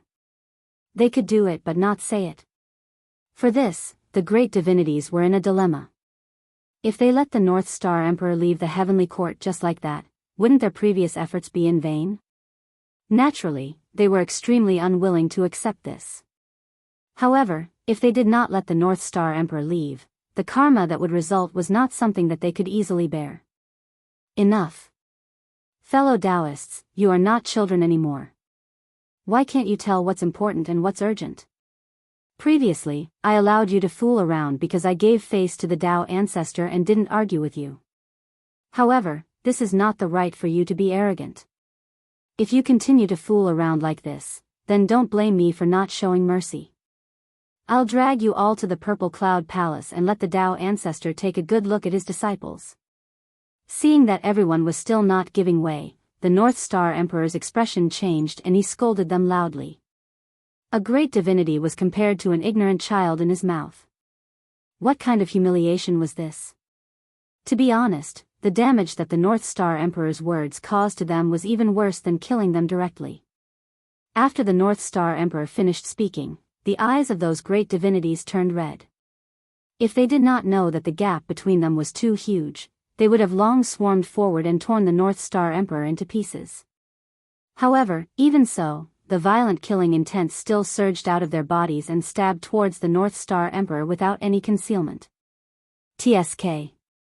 The North Star Emperor only smiled contemptuously and did not take it to heart at all. A group of losers, they were not worth his attention. Those who lost to me will never be my opponents. I'll give you time to catch up until you can't see me anymore. This was what the protagonist of a novel that Feng Zichen liked very much in his previous life had said. It was also the true portrayal of his current state of mind. These people had already been left far behind by him. As time passed, this gap would become bigger and bigger. They were no longer existences on the same level. They were not a match for the North Star Emperor now, and they would not be a match for him in the future. Since that was the case, why would they need to save face for these great divinities? Moreover, compared to death, it was obvious that humiliation would bring more harm to them. The great divinities who had lived for countless years were not afraid of death. On the contrary, death might bring them relief. The long years had worn away too many of their emotions, including the fear of death. Perhaps, the only thing that could not be wiped away by time was their firm hearts towards the Tao. Death was not worth their fear, and the only thing that could move them was probably that face. The primordial world was a place that valued face very much. For this reason, the harm brought by humiliation was even more unacceptable than killing them directly. It was with such thoughts that the North Star Emperor did his best to humiliate them. This was revenge that left a deeper impression on them than killing. Get out of the way. Ignoring the killing intent on everyone, the North Star Emperor scolded again. You, secretly clenching their fists, everyone suppressed the killing intent in their hearts and slowly opened up a path for the North Star Emperor to pass through. The reason why these great divinities made way was not because they were afraid of the North Star Emperor, but because they were afraid of Tao ancestor Hongjun. They were frightened by the words of the North Star Emperor that he wanted to bring them to the Purple Cloud Palace to seek justice from the Tao ancestor. If this matter did not reach the Tao ancestor would turn a blind eye to it. However, once the North Star Emperor made a fuss about this matter, the Tao ancestor would be embarrassed, and it would not be easy for him to seek revenge. Then, with their recent actions, after the Tao ancestor found out, he would definitely not let them off easily. Therefore, these great divinities could only give in. Haha. Just like that, the North Star Emperor swaggered out of the heavenly court. However, he did not go to the human race. Instead, he went directly to the North Sea and taught the Kunpeng Patriarch a lesson in the name of the Tao discussion. For this, the North Sea demon race, who were previously restless and had the intention to dominate the primordial world, instantly wilted. Not to mention the North Star Emperor, just the primordial world, because of the flood, caused all the deployments of the human race to be in vain. Similarly, the innate vestigial race and the postnatal lifeforms were not having a good time either. At this time, no one was in the mood to attack each other. They all stopped fighting and organized their own forces to quell the flood. However, it was not so easy to quell the flood. The weak water was a highly toxic thing to the innate lifeforms, let alone the postnatal lifeforms. Basically, once a mortal came into contact with the weak water, they would be turned into white bones in less than an hour. Even a celestial immortal cultivator would have to shed a layer of skin if they fell into it. How could such a dangerous thing be so easy to quell? Therefore, in the beginning, everyone was helpless against the weak water. They could only think of a way to block it somewhere and prevent it from spreading everywhere. However, the effect of this method was not very good. That was because after the weak water came to the mortal world, it began to transform into the postnatal world, causing its volume to become larger and larger. It could not be blocked at all. For this, in less than 100 years, the weak water overflowed in the primordial world. Of course, it was not completely without good news. At the very least, after the weak water changed from the innate to the postnatal, the degree of danger was undoubtedly greatly reduced. Above the innate stage, one could basically not be affected by the weak water. At this time, in the human territory, as the weak water became more and more overflowing, Si Wenming could not help but feel that blocking it was not a solution at all. Why not lead it to the East Sea? It was at this moment that Si Wenming had a flash of inspiration and thought of a way to completely solve the weak water. That was to lead it to the East Sea. This idea could not be said to be not bold. Because before this, the primordial waters were independent and not connected to the sea. Si Wenming's idea was to open up the connection between the primordial waters and the sea so that the weak water could flow from the ground to the sea. If this was done, it would be an earth-shaking change for the primordial waters. This might set off a battle between the sea gods and the sea gods. Because, once the two were connected, then they would both be water element luck. The sea area luck and the water area luck would definitely merge into one. In this way, although it would strengthen the water element luck, it would also bury a huge hidden danger. The sea had always been the territory of the dragon race, but the primordial waters were not. Although it was not as vast as the four seas, it had also given birth to many innate godfiends. Therefore, if the sea area and the water area were connected, a complete water system would be born. Then, in order to compete for the ruling rights of this complete water system, there would definitely be a world-shaking battle. They were all bosses, who would be willing to have another person controlling them. Moreover, after the sea area and the water area luck merged, how huge would the luck be? If he could obtain it, it would not be inferior to obtaining a world-shaking fortune. Who would be willing to give it up? Not to mention, if he could control the new water system, it would be equivalent to controlling the entire water vein of the primordial world, and he could become the master of the water vein of the primordial world in one fell swoop. With so many fortunes added together, how could there not be a great war? However, with the current situation of the primordial world, Si Wenming could not care so much. Chapter 674. Opening the connection between the sea and the water would cause a civil war in the water veins. However, if the connection between them was not opened, all the living beings in the primordial world would be finished. For the sake of the common people, Si Wenming had no choice. After all, compared to the common people in the primordial world, Si Wenming would grit his teeth and do it even if he had to sacrifice the entire primordial world's water veins, let alone a civil war in the water veins. He could still tell which was more important between the two. Moreover, after the sea and the water veins were connected, the water veins in the primordial world would be considered complete, forming a complete water vein circulation. Without a doubt, once this was completed, it would definitely be of great benefit to the primordial world. This was an act of boundless merit. Since that was the case, why didn't Si Wenming do it? Moreover, the dragon clan was the most firm ally of the human race. If the dragon clan could control all the water veins in the primordial world, it would undoubtedly be a great thing for the human race. At that time, the human race could completely help the dragon clan. One could suppress the earth, and the other could suppress the water veins. Together, they could maintain the stability of the primordial world. Therefore, in summary, no matter from which perspective, opening the connection between the sea and the water veins would be of great benefit to the human race. In this way, Si Wenming really could not find a reason to refuse this matter. Then, he did it. With a thought. Si Wenming already had an answer in his heart. For the human race.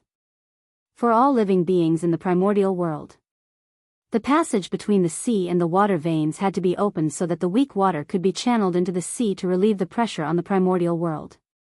After making up his mind, Si Wenming did not hesitate at all. He directly took out the topographic map of the primordial world from the human race's treasure vault, intending to find the most perfect flood passage. However, at the moment when he was ready, a difficult problem suddenly stumped him.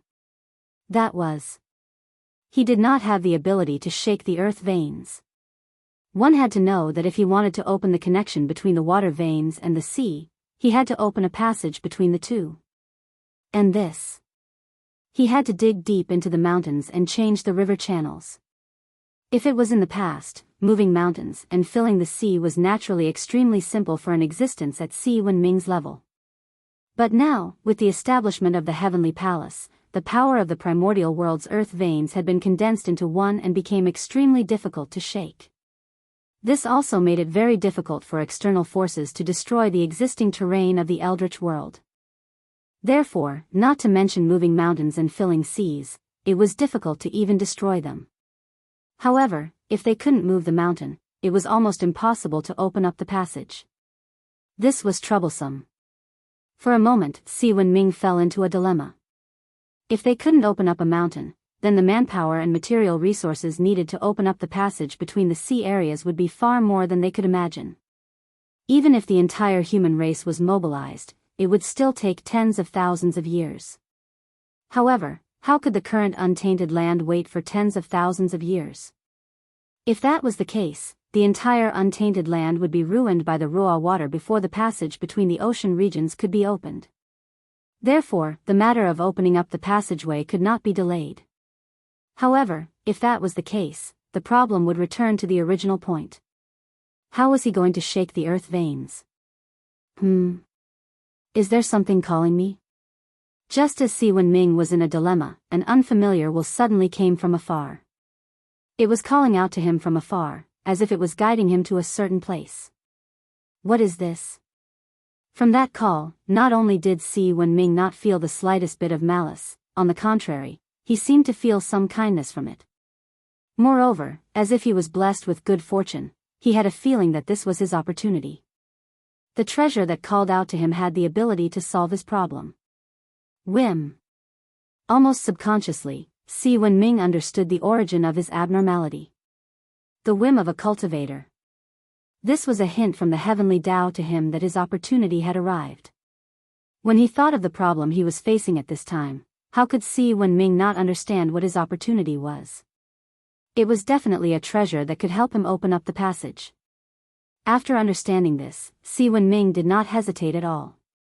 He directly followed the guidance of the call in his heart and rushed to the unknown place. Every time a great calamity occurred in the world would spontaneously produce a magic treasure that could restrain the calamity to help the common people survive the great calamity. However, the divine object concealed itself. Although the world had produced a treasure that could deal with the calamity, whether the treasure could be found depended on the fortune of all living beings. What was a glimmer of life? This was it. The heavenly Tao was incomplete. Therefore, it left a glimmer of life for all living beings. In other words, although the heavenly Tao left a glimmer of life for all living beings, it was only a glimmer. How difficult would it be to capture him? Fortunately, Si Wenming was not fighting alone. Behind him was the entire human race. Therefore, under Feng Zichen's plan, Si Wenming successfully caught the glimmer of life left by the world for all living beings and formed a connection with the treasure that the world had produced to survive the calamity. In this world, there was no love for no reason, nor was there a good thing that fell from the sky. If it were not for Feng Zichen's plan in the dark, how could such a coincidental thing happen? Si Wenming just lacked something here, and the world on the other side sent it to him? It was Feng Zichen who silently carried everything in the dark in exchange for the bright future of the human race. Following the guidance of the call in his heart, Si Wenming hurriedly ran for several months on the primitive land before arriving at his destination. A canyon with stagnant earth qi. What dense earth vein qi! If it weren't for the protection of the human Tao Emperor's seal, I probably would have been crushed to pieces by the earth vein qi that permeates the canyon as soon as I entered. Looking at the earth vein qi that was almost solid around him, Si Wenming sighed emotionally. Right above his head, the human Tao Emperor's seal floated quietly, shining with dazzling light. Strands of Emperor qi hung down, completely enveloping his body and blocking the earth vein qi that drifted over. It was precisely because of the protection of the human Tao Emperor's seal that Si Wenming could make it here safely. Earth vein qi was the essence of the earth. Every strand was equivalent to a huge mountain and abnormally heavy. Countless strands of earth vein qi filled this place. It was like countless huge mountains were pressing down on him. One could imagine the pressure within. With Si Wenming's cultivation before reaching Tai Jingxian, he would probably be crushed to pieces if he touched the earth vein qi. However, the scene before him did not frighten Si Wenming. Instead, it made him more and more excited. The denser the earth vein qi here, the more extraordinary the treasure hidden here was. It was definitely a connate spirit treasure, and its level was not low. Thinking of this, how could Si Wenming not be excited? The strength of the treasure here was related to the success or failure of his plan. The stronger the treasure, the greater the possibility of his plan succeeding, and the shorter the time it would take. As he continued to go deeper, Si Wenming could not help but discover that the earth vein qi around him was even denser. For a moment, he was even more excited about the treasure hidden here. Soon, Si Wenming arrived at the end of the canyon. At this time, the earth vein qi here had completely solidified. It was frighteningly dense, and it was a mysterious yellow color, floating in midair. Mysterious yellow mother qi, the origin qi of heaven and earth. At the end of the canyon, what appeared in front of Si Wenming was a majestic cloud of mysterious yellow mother qi. It floated quietly in the air, emitting an astonishing creation qi around it. What a great creation! Just this cloud of mysterious yellow mother qi alone could refine a supreme-grade creation attribute postnatal spirit treasure. Not to mention, in the center of the mysterious yellow mother qi, there was also a powerful innate spirit treasure that was being nurtured. That's right. The purpose of so much mysterious yellow mother qi was to nurture a innate spirit treasure. A innate spirit treasure that could help the world survive this calamity. The so-called mysterious yellow mother qi was just a companion creature of that innate spirit treasure. This is an axe? Through the mysterious yellow mother qi, Si Wenming saw a huge axe floating inside, constantly absorbing the power of the mysterious yellow mother qi. Is this the thing that's calling me? It's a good treasure, but how should I take it out? Standing in front of the mysterious yellow mother qi, Si Wenming was in a dilemma. From the looks of it, it was obvious that it had not been fully nurtured. If he forcefully broke through the mysterious yellow mother qi and took it out, it would inevitably affect the power of this treasure, causing its power to be greatly reduced. In this case, whether the magic treasure with its power greatly reduced could still break through the earth vein would become a problem. But time waited for no one. If he continued to delay, who knew how many innocent creatures would be harmed by the weak water? It was a matter of life and death. There was no time to delay. Buzz buzz buzz, just as Si Wenming was hesitating, the huge axe in the mysterious yellow mother qi seemed to have sensed his arrival and suddenly trembled violently. Then, a huge suction force was emitted from the axe, and in the blink of an eye, the mysterious yellow mother qi that enveloped him was completely absorbed. Boom! After absorbing the mysterious yellow mother qi, the axe finally completed its final transformation and was completely born, turning into a ray of divine light and falling into Si Wenming's hand. Mountain-splitting axe? Holding the axe in front of his eyes, Si Wenming looked at it with excitement. The divine axe was entirely green, covered with innate divine patterns, and on the surface of the green axe, a rough map of the wilderness was formed. On the back of the divine axe, there were 2 Dao runes written by the innate divine patterns, mountain splitting.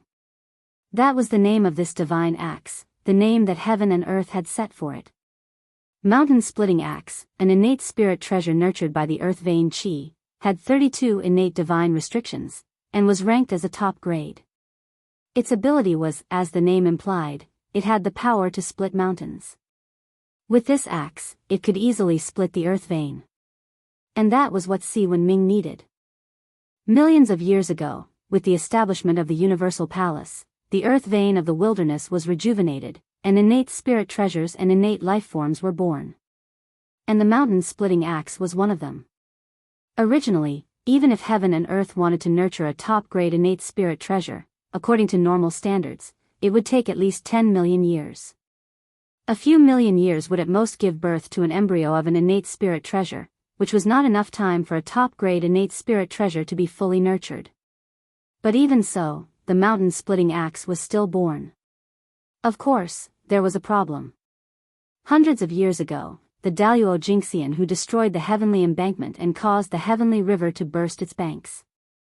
Before the North Star Emperor struck him down into the wilderness, he had said, "Since the heavenly river burst its banks because of you, then make a contribution to quelling the flood." The contribution in his words was referring to the mountain-splitting axe. Normally speaking, it had only been 3 to 4 million years since the mountain-splitting axe was born, and it was not time for it to be born. If it was born by force, its power would definitely be greatly reduced. If that really happened, it would be a blessing in disguise to be able to maintain the middle grade, let alone a superior grade connate spirit treasure. But now, the wilderness could not wait for the mountain-splitting axe to be born normally. For that, the North Star Emperor had to use special means to forcefully mature it to greatly shorten its birth time.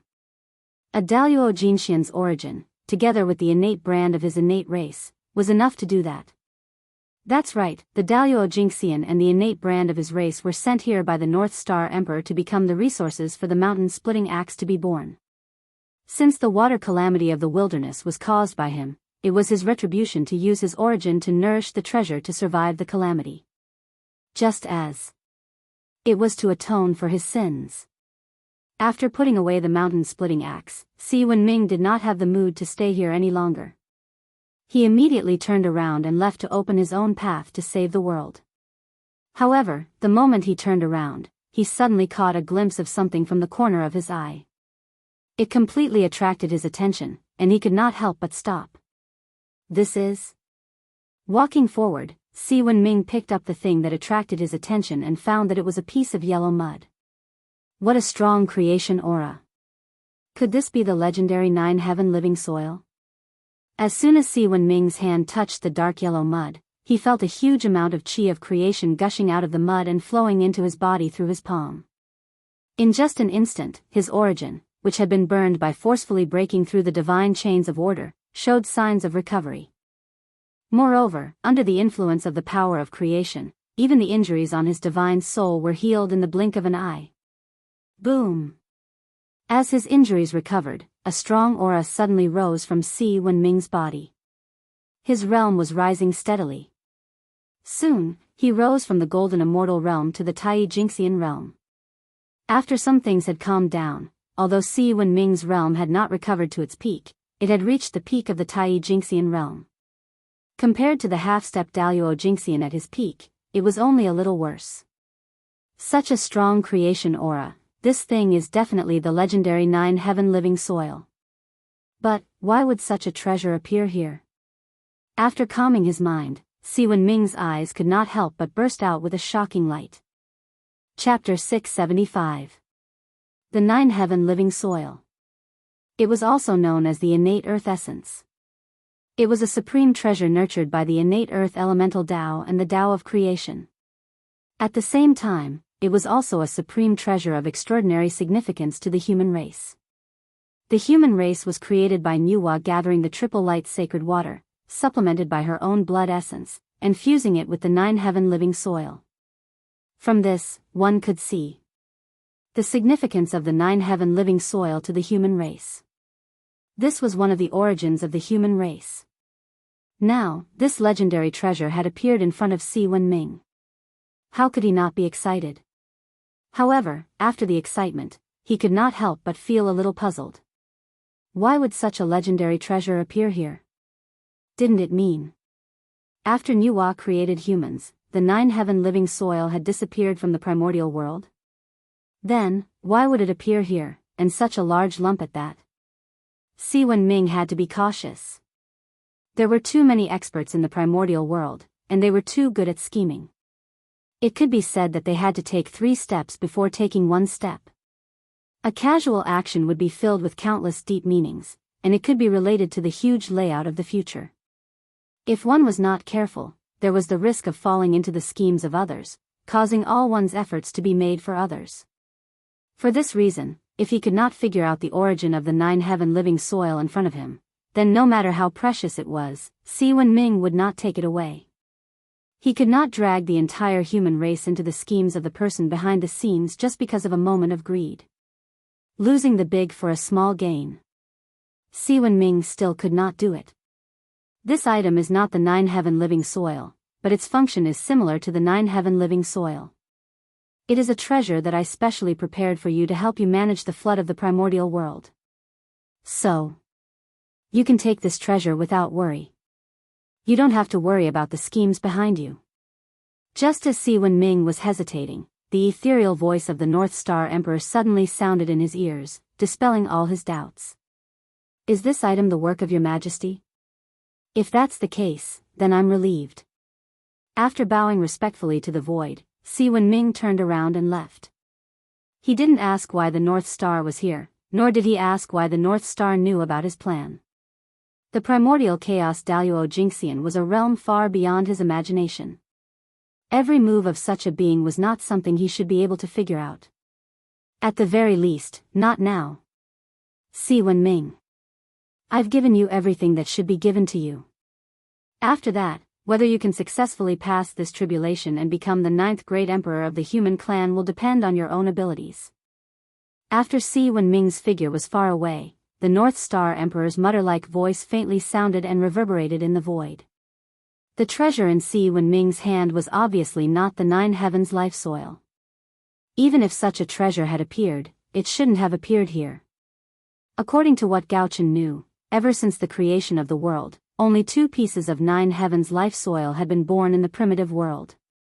One was used by Nuwa to create a human, and the other was in the hands of Jin Yuanzi. Perhaps there was a third piece, but North Star Emperor didn't know about it. As an innate earth elemental supreme treasure, the 9 heavens life soil had unimaginable power. Just 1 grain of it could turn into a continent when it fell into water. Such a treasure. It was truly a supreme treasure to control the flood. However, although the supreme treasure was good, it wasn't in the hands of the human clan. Of course, North Star Emperor could still get the 9 heavens life soil if he was willing to be shameless and ask for it from Jin Yuanzi. However, if that was the case, the human clan would definitely owe Jin Yuanzi a huge karma. This was not in line with North Star Emperor's original intention. At this point, unless it was absolutely necessary, North Star Emperor didn't want the human clan to continue to have any relationship with the Great Divines. That would be too troublesome. The Great Divines weren't easy to get along with. If he received a little favor today, he didn't know how much he would have to pay in the future. Therefore, North Star Emperor didn't plan to ask Jin Yuanzi for the 9 heavens life soil. However, without the 9 heavens life soil, it would be difficult to control the flood. However, this wasn't a problem for North Star Emperor. This was because he had a treasure that wasn't inferior to the 9 heavens life soil. It could replace the 9 heavens life soil. The treasure in his hands that wasn't inferior to the 9 heavens life soil was the flesh and blood of the Great Divines, as well as the innate origin. Due to the heavenly river's breach, North Star Emperor was enraged. He quickly found the person behind the scenes and killed him. The person behind the scenes was a Great Divines with the strength of a half-step primordial chaos realm. In the heavenly court, although North Star Emperor crushed the innate undying true spirit of the person behind the scenes, his flesh and blood, as well as his innate origin, were left behind by North Star Emperor. What kind of existence was the half-step primordial chaos Daluo Jinxian? If a drop of his blood were to fall on the eldritch world, it would probably turn into a vast river. If a piece of his flesh were to fall on the eldritch world, it would immediately turn into a divine mountain. If his flesh and blood were to be completely released, it could easily evolve into a top-notch great thousand world or a supreme-grade innate spiritual treasure. The value of such an existence had far surpassed the 9 heavens life soil. North Star Emperor wanted to use this item to replace the 9 heavens life soil. A continent formed from the flesh and blood of a half-step primordial chaos realm Great Divines. Even if Ruoxue was 10 times or 100 times stronger, she wouldn't be able to move it at all. This effect. It was even better than the 9 heavens life soil.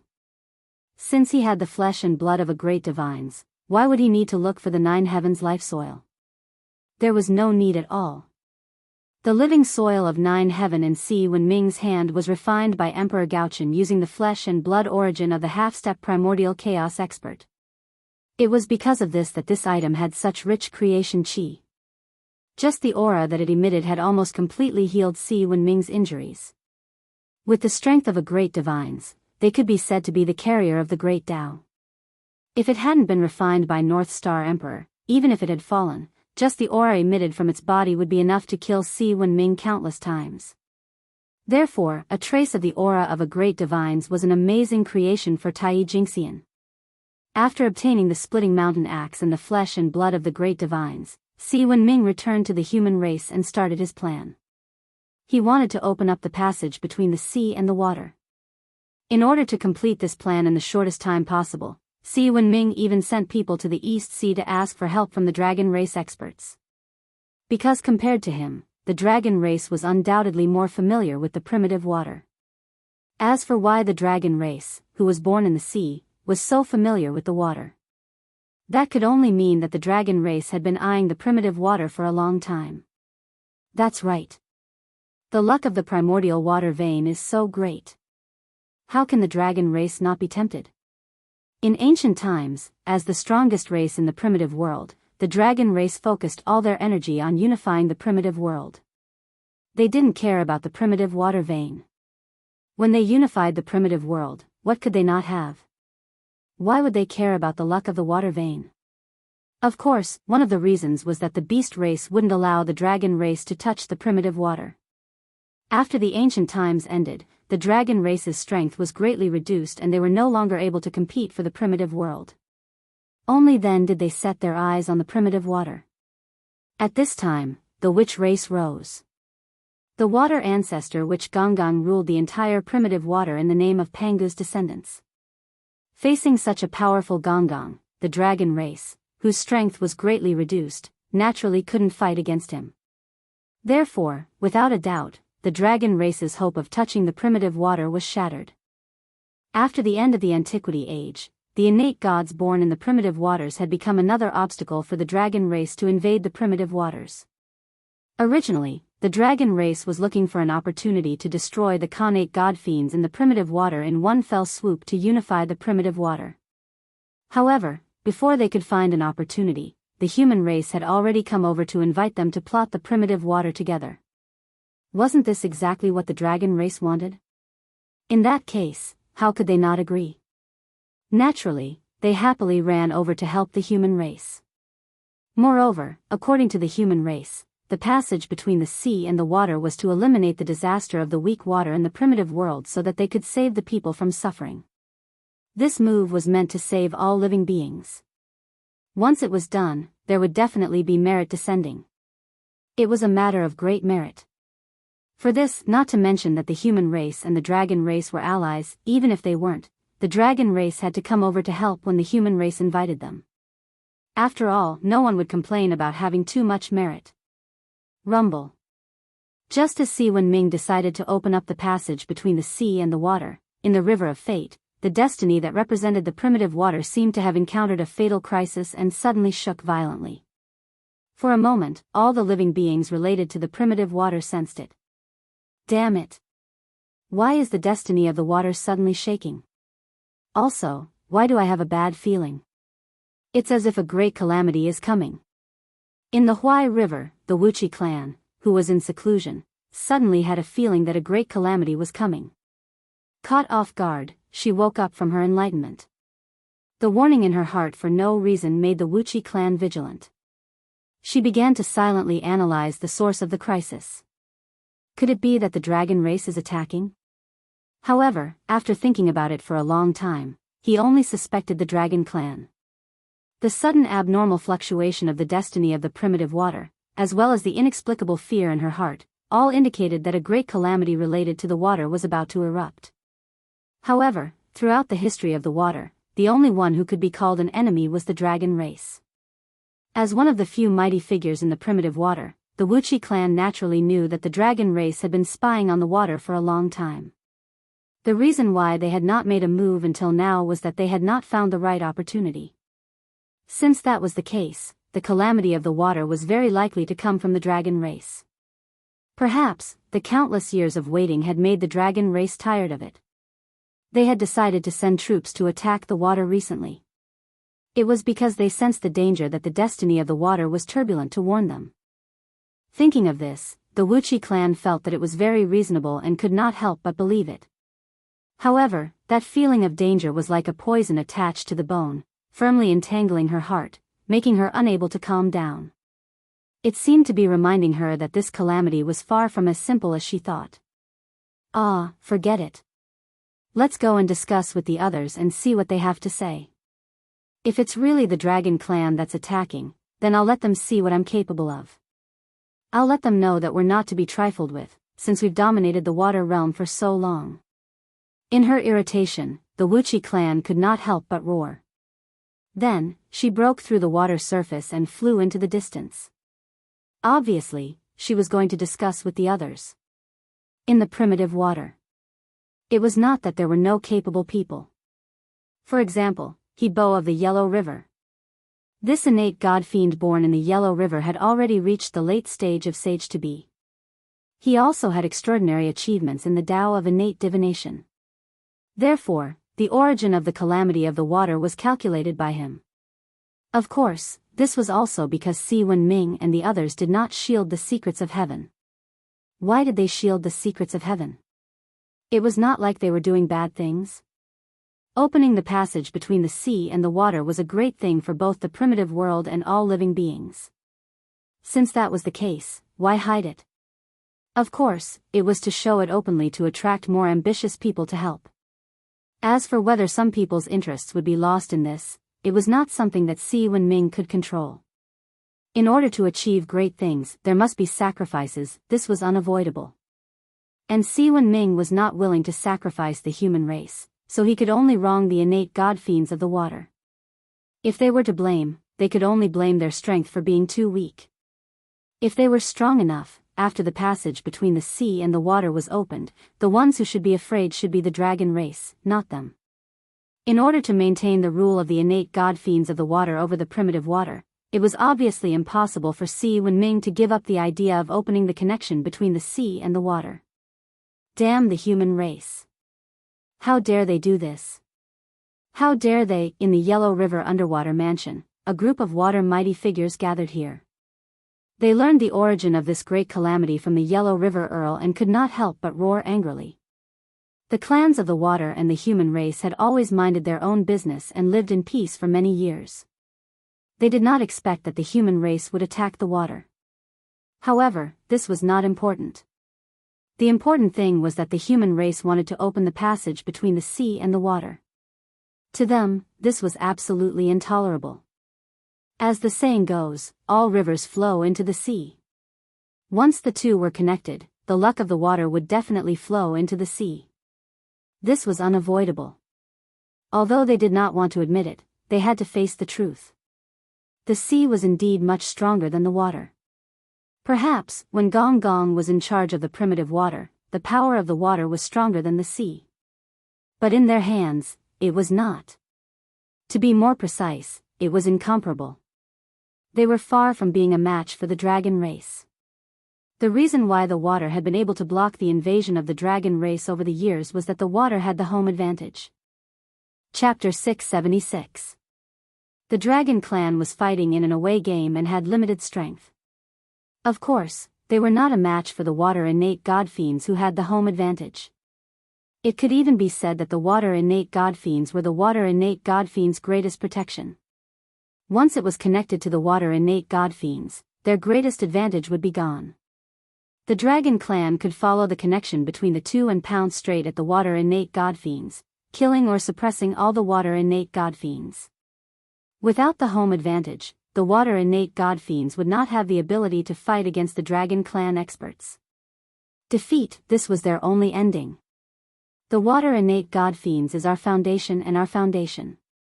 Once the water innate god-fiends are connected to the water innate god-fiends. That is, no matter how big the new water innate god-fiends is, there will be no place for us to stay. Therefore, everyone, don't hesitate anymore. The time for our survival has come. We must not let the humans' plan succeed. In the Yellow River Water Mansion, a water innate god-fiend said with extreme indignation. His words were filled with a strong sense of destruction. Although the other water innate god-fiends did not say anything, judging from their attitudes, they probably had similar thoughts. The water innate god-fiends. It was really the moment of life and death. In their opinion, the humans' actions were really too much. After the passage between the water innate god-fiends was opened, the problem of weak water in the primordial world could be solved. But what about them? After the dragon clan controlled the complete water innate god-fiends, how could they let them go? Whether it was the Yellow River or the Yangtze River, they were all top existences in the water innate god-fiends. They might be far inferior to the sea in size, but the meaning they were given, as well as the merit that nurtured countless living beings on both sides of the river, made them not much inferior to the four seas in terms of status. After the dragon clan controlled the complete water innate god-fiends, How could they allow such an important place to fall into the hands of outsiders? They were bound to take it for the dragon clan. If that was the case, how could the water innate godfiends who originally controlled this place be spared? What awaited them was that they would definitely be eliminated by the dragon clan. As for escaping, that was impossible. Not to mention that their foundation was here, even their luck had long merged with the local water luck. Therefore, once they chose to escape, not only would the family business that they had worked so hard for be gone, their luck would also plummet, and they would also form a great karma with this place.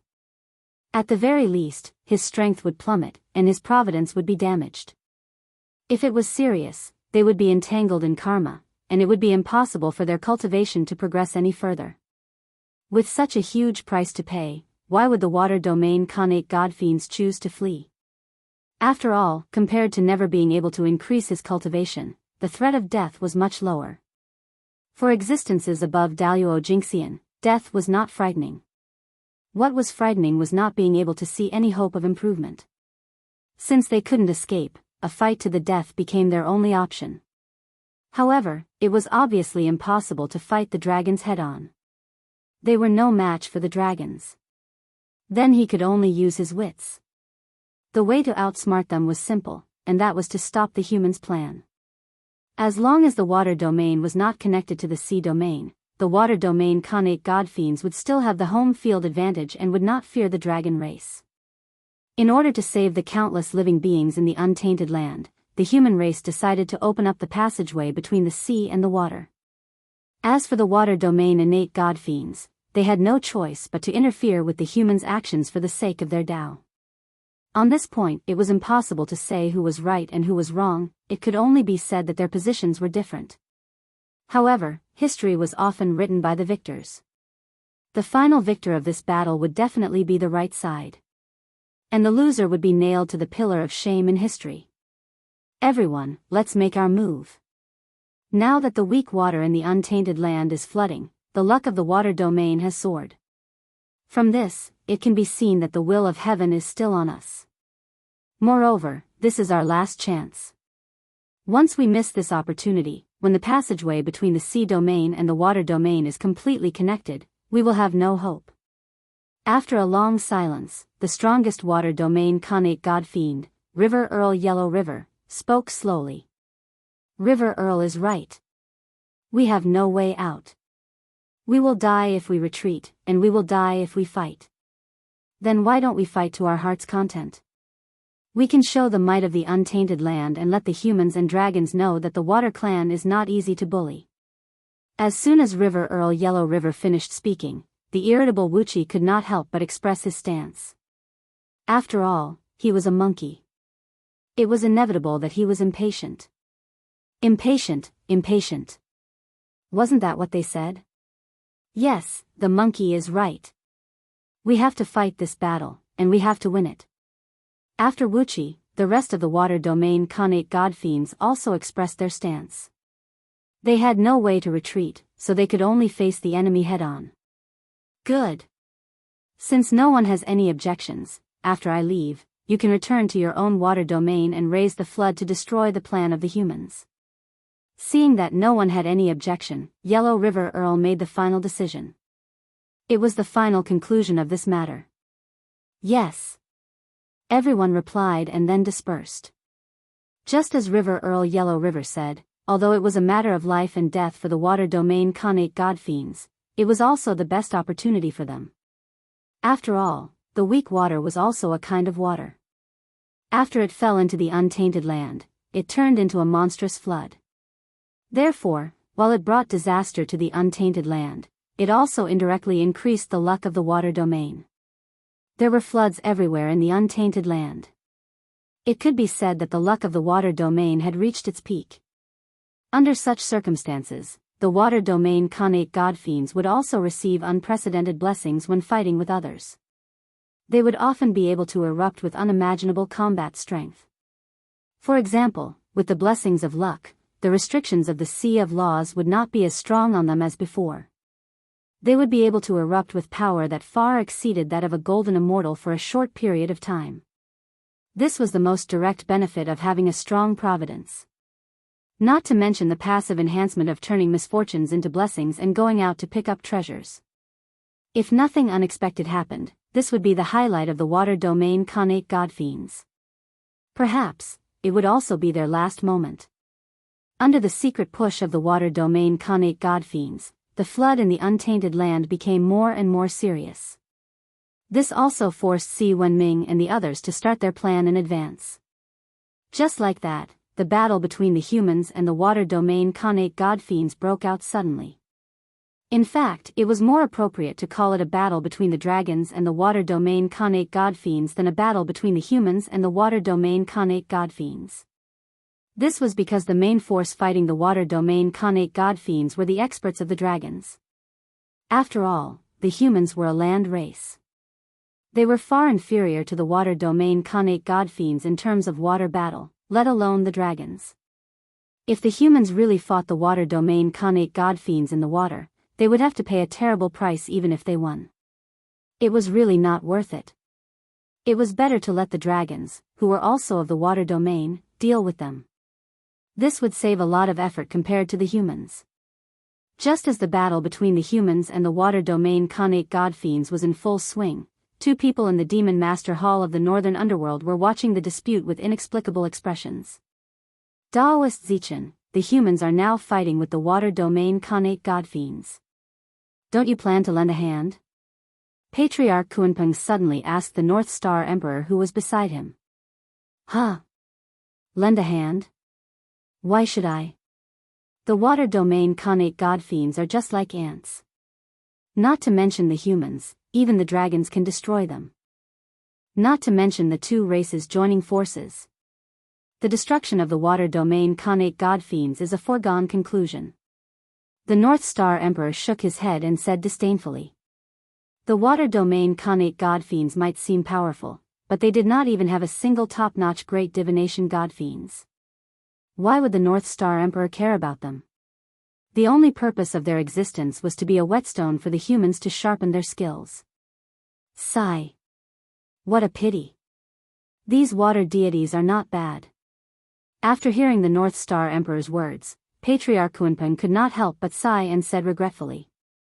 As a member of the water domain Khanate godfiends, he could not help but cherish their talents when he saw them in trouble. Therefore, he purposely tried to sound them out and see if he could save them from the North Star Emperor. However, the result was undoubtedly disappointing. The North Star Emperor had already arranged the destruction of the water domain Khanate godfiends. What's a pity? When they became enemies with the humans, they were destined to be destroyed. Anyone who goes against the humans will not be able to escape the fate of destruction. The North Star Emperor said with a smile. However, his voice was extremely ear-piercing when it fell into Patriarch Kunpeng's ears. What an arrogant statement. What did he mean by anyone who dared to go against the humans would not be able to escape the fate of destruction? Was this a warning to him? If not for the fact that he was no match for the person in front of him, Patriarch Kunpeng really wanted to immediately activate the Demon Master Hall and suppress him on the spot. Unfortunately, he did not dare. Because the other party had the ability to kill him. Once upon a time, they were once on the same level. But now, the gap between them was getting bigger and bigger. The purpose of the person in front of him coming to the Northern Underworld was to warn him not to act rashly while the humans were being attacked from both sides. With his own strength, he suppressed the entire Northern Underworld demon clan so much that they did not dare to move. This man was so domineering. Sigh, he was weaker than him. He could only do so. Si Wenming, are you really prepared for the upcoming calamity? The North Star Emperor knew what Patriarch Kunpeng was thinking, but he did not care. Because the gap between them was too big. Moreover, he did not have the time to think about Patriarch Kunpeng. At the moment, he was worried about Si Wenming. It was inevitable that the problem of the weak water would be solved. The passageways between the sea areas would also be connected. There was nothing to worry about. Because this was what the Heavenly Tao hoped for. The Heavenly Tao hoped that these things would come true. When Si Wenming took action, he would naturally have the help of the heavens. How could he fail? Therefore, the struggle of the water lineage was extremely laughable in the eyes of the North Star Emperor. If they tried to fight against the general trend and go against the heavens, they would definitely end up being smashed into pieces.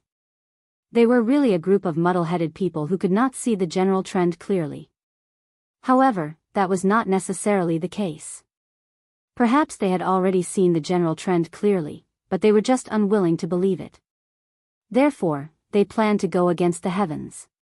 But no matter what, it could not change the outcome of their failure. After controlling the flood of the primordial world and piercing through the passageways between the sea areas, the primordial world's water veins were unified. Si Wenming, who had done these two things, would definitely receive a lot of merit. And this was his capital to become an emperor. If nothing unexpected happened, when Si Wenming's term was completed, he would naturally become the 9th great emperor of the human race. However, this was what the North Star Emperor was worried about. If he was not wrong, the moment before Si Wenming became an emperor, his death tribulation would come. And this tribulation would be the greatest tribulation that Si Wenming would face in his life. There was almost no possibility of passing it. Because this tribulation was a killing tribulation from the heavenly Tao. There was no way to avoid it. There was no way to hide. He could only stand up and face the tribulation. The heavenly Tao had set a great trend for the human race. There were only 8 great emperors, and there could only be 8 of them. If the human race insisted on giving birth to the 9th great emperor, then this action would undoubtedly be in defiance of the heavens. And in defiance of the heavens, there would definitely be a price to pay. The heavenly Tao's killing came for this reason, to cut off all the paths of survival for those who defied the heavens. In other words, once Si Wenming chose to become an emperor, then he would face the killing intent of the heavenly Tao. The heavenly Tao was invisible, so its methods were also invisible. It would appear in all kinds of ways. But without a doubt, every method of the heavenly Tao was extremely powerful. It was definitely not something that Si Wenming could contend against. Even if he had merit, it would not be possible. At most, it could protect his true spirit from destruction and leave a chance of survival for him. God! How could it be so easy to defy? If it was so easy to defy the heavens, wouldn't the primordial world be in a mess? Therefore, the day Si Wenming became an emperor was the day his life would end. Gao Chen was worried about this. In front of the heavenly Tao, even someone as powerful as him did not have much confidence in protecting Si Wenming.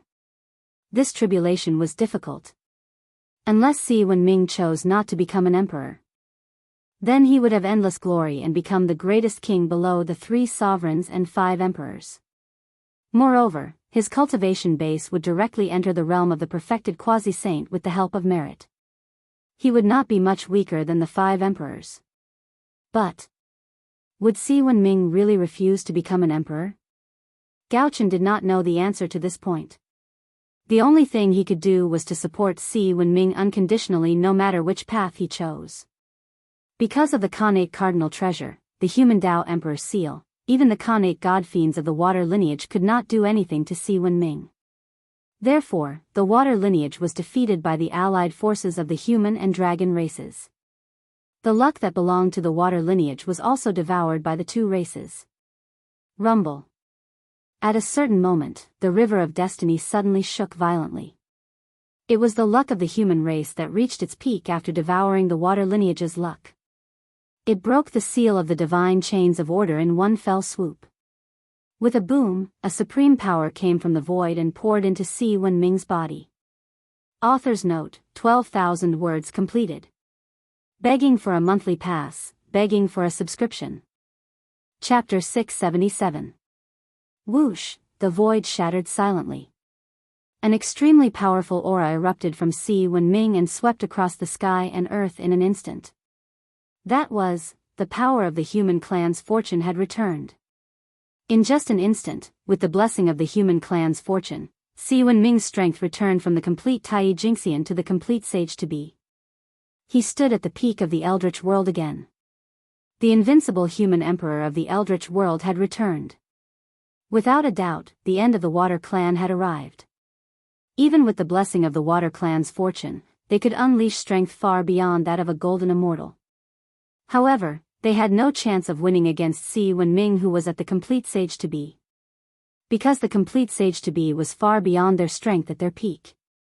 They were no match for Si Wenming even at their peak, let alone now when they were restricted by the world. From this moment on, the fate of the Water Clan's Khanate divine demons was sealed. After Si Wenming's strength had recovered, he quickly suppressed the Water Clan's Khanate divine demons who were causing trouble. However, perhaps due to guilt or kindness, Si Wenming did not kill the Water Realm innate divine demons after defeating them. Instead, he sealed them away. Think about it, Si Wenming didn't seem to like killing along the way. Those who went against him were all suppressed and sealed by him. None of them lost their lives. He didn't kill. Perhaps this was his persistence. Without the obstruction of the Water Clan's Khanate divine demons, it became much easier to open up the passage between the sea regions. Holding the splitting mountain axe, Si Wenming broke open the mountains that obstructed the flow of the sea regions and gradually opened up a passage to the sea regions. However, when he broke open a mountain, he found a Khanate divine cauldron in the mountain, the Khanate Cauldron of Creation. A supreme-grade Khanate spiritual treasure with 45 Khanate divine seals in it. It had reached the limit of a Khanate spiritual treasure. It was the top Khanate spiritual treasure. As for the Khanate Cauldron of Creation, it had an extraordinary origin. It might not be famous in the Eldritch world, but its brother was famous in the Eldritch world. That's right. The brother of the Cauldron of Creation was the Cauldron of Heaven and Earth, which belonged to Goddess Nuwa. These two treasures were the remains of a top-grade Chaos spiritual artifact, the Chaos Cauldron. Back then, the Chaos Cauldron was shattered by the heaven-splitting divine axe.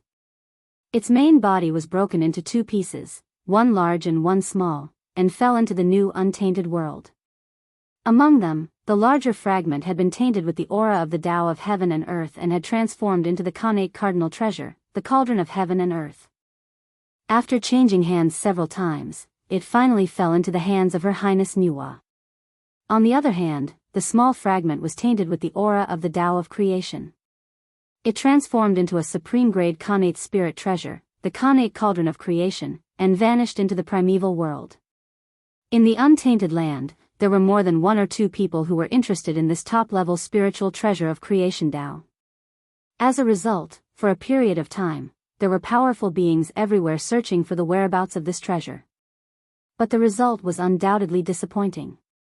No matter how hard they tried, they could not find any trace of the primordial cauldron of creation. Over time, they gave up, and no one searched for the whereabouts of the primordial cauldron of creation. He had never thought that the treasure that no one had been able to find countless years ago would be found so easily by the human race. It had to be said that it was fate. Si Wenming was naturally very excited to obtain the supreme-grade Khanate spirit treasure, the primordial cauldron of creation. But the current situation did not allow him to be excited, nor did it allow him to study the primordial cauldron of creation. In the untainted land, there were still countless people waiting for him to save. How could he waste too much time on the primordial cauldron of creation at this time? Therefore, after Si Wenming did a simple acknowledgement of the primordial cauldron of creation, he put it aside and continued to fight for the cause of saving the people. With Si Wenming's strength in the great perfection of sage-to-be and the upper-grade Khanate spirit treasure, the splitting mountain axe, he could easily open up the passage between the sea regions. For this reason, in less than 100 years, the passage between the sea regions was opened up. The raw water that was all over the untainted land flowed towards the Great Sea through this passage. Boom! Just as the sea regions were connected to the Great Sea regions, a huge roar suddenly sounded between heaven and earth. Then heaven and earth seemed to have changed. There were many wonderful and unknown changes. Even the invisible laws of the Great Tao had become much more active. However, no matter what, although these changes were confusing, they were undoubtedly good and beneficial to all living beings. What was different from the untainted land was the changes in the East Sea. If the changes in the untainted land were gentle, then the changes in the East Sea were undoubtedly much more intense. Boom! Boom! Boom! The sea seemed to be roaring, setting off huge waves one after another. Moreover, the spiritual energy in the sea was also slowly increasing, which was a sign that the origin was thickening. The sea had become stronger. And all of this was caused by the great perfection of the untainted land's water veins after the sea regions were connected to the great perfection of the water veins. The fluctuation of the water veins lasted for hundreds of years before it calmed down. And as the water veins calmed down, the flood that affected the entire untainted land also disappeared. The flooding raw water flowed towards the East Sea through the passage between the sea regions. At this moment, the direction of the primordial water veins could truly be said to be 100 rivers returning to the sea. The great cycle of the primordial water veins was completed, and the flood on the ground was also resolved. It was time for Si Wenming, who had facilitated these two things, to reap the rewards. Rumble. In the sky, resplendent golden light gathered and turned into a rain of light that fell towards the primordial land. Among them, more than 70% of the luck fell into Si Wenming's hands. As for the remaining 30%, 20% fell into the hands of the human experts and dragon experts who followed Si Wenming to deal with the flood and open the passage. The last 10% fell into the tools that Yu the Great used to control the flood. For example, the weapon used by a monkey that had caused trouble in the heavenly palace in the future, the sea-calming divine needle. The tools to control the flood that had obtained merit were such treasures. Quelling the disaster of the untainted land in one fell swoop caused Si Wenming's prestige in the untainted land to rise. He was about to catch up with the 3 sovereigns and 5 emperors and become the 9th great emperor of the human race. In fact, in the untainted land, the voice of Si Wenming being the 9th great emperor of the human race had already appeared. For a time, the untainted land was filled with the names of Yu the Great, King Yu, and Emperor Yu. And these were all honorific titles for Si Wenming. Yu was Si Wenming's name. Because he had saved countless living beings, it was inappropriate for everyone to address him as the human emperor. After all, every clan leader of the human race could be called the human emperor. However, not every human emperor was called Si Wenming. Therefore, the people of the world crowned Si Wenming's name with the word, Da, to distinguish him from the other human emperors. The name Yu the Great came from this. And Da himself explained everything. Throughout the history of the untainted land, how many people could add the word, Da, in front of their names? There were only a few people.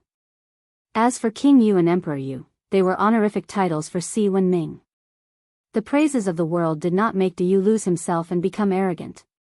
That was because he knew that compared to the 3 sovereigns and 5 emperors, he still had many shortcomings. If he wanted to become an emperor, he still needed to become even more outstanding. As the human emperor, he still had a lot of room for improvement. The martyrs of the human race had been urging him. The glorious Yu had become even more diligent than before. Just like that, there were still many troubles waiting for him. From a certain point of view, the situation that Yu faced was even more complicated and difficult than the period of the 3 sovereigns and 5 emperors. That was because the period of the 3 sovereigns and 5 emperors was the period when the primordial world transformed from the pre-celestial era to the post-celestial era. At that time, although the amount of pre-celestial spiritual energy in the world was getting smaller and smaller, it was not completely gone. For this reason, the human race of that era could easily cultivate to the pre-celestial realm and become human immortals. In other words, in the era of the 3 sovereigns and 5 emperors, although the environment of the world was gradually deteriorating, the main body of the human race was still cultivators. However, in the era of Yu, the world had completely become the post-celestial era. In other words, if cultivators wanted to cultivate now, it would not be as easy as before. In the past, the human race could easily cultivate to the pre-celestial realm. But now, the human race could only cultivate to the post-celestial realm. After that, the post-celestial realm had become a threshold that most people could not cross. However, in the post-celestial realm, other than having a little more strength, was there any difference between them and mortals in other aspects? No, to be precise, post-celestial realm cultivators still belonged to the category of mortals. The world had changed. The main body of the human race was no longer cultivators, but mortals. Compared to cultivators, mortals had a lot more things to do. That was because they were weak, very weak. Any ferocious beast or demonic beast could easily kill a large number of mortals. And because they had become the protagonists of the world, the flesh and blood of the human race was inevitably tainted with some of the Tao of heaven and earth. This also caused the human race to become a delicious cake in the eyes of foreign races. As long as they devoured the flesh and blood of the human race, they could quickly increase their strength. In the face of such a temptation, even if the human race was the protagonist of the world, it could not dissuade those foreign races who coveted the flesh and blood of the human race. Not to mention, over the years, many races had been wiped out by the human race. It was inevitable that some fish had escaped the net. And how could these existences be afraid of the human race? They could not wait for the human race to die. That was the truth. If such a foreign race discovered that devouring the flesh and blood of the human race could quickly increase their strength, how could they not attack the human race? Therefore, in the primordial world, there would often be incidents of human tribes being massacred. In the face of such a situation, even if the human race used iron-blooded methods and slaughtered several tribes, they could not stop it. After all, the temptation of increasing one's strength was too great. It was enough to make people completely lose themselves and fall into the demonic path. What worried you the Great was this. The human tribes were massacred one after another. As the human emperor, you the Great naturally had an unshirkable responsibility. But in this situation, even someone as powerful as him had no other way.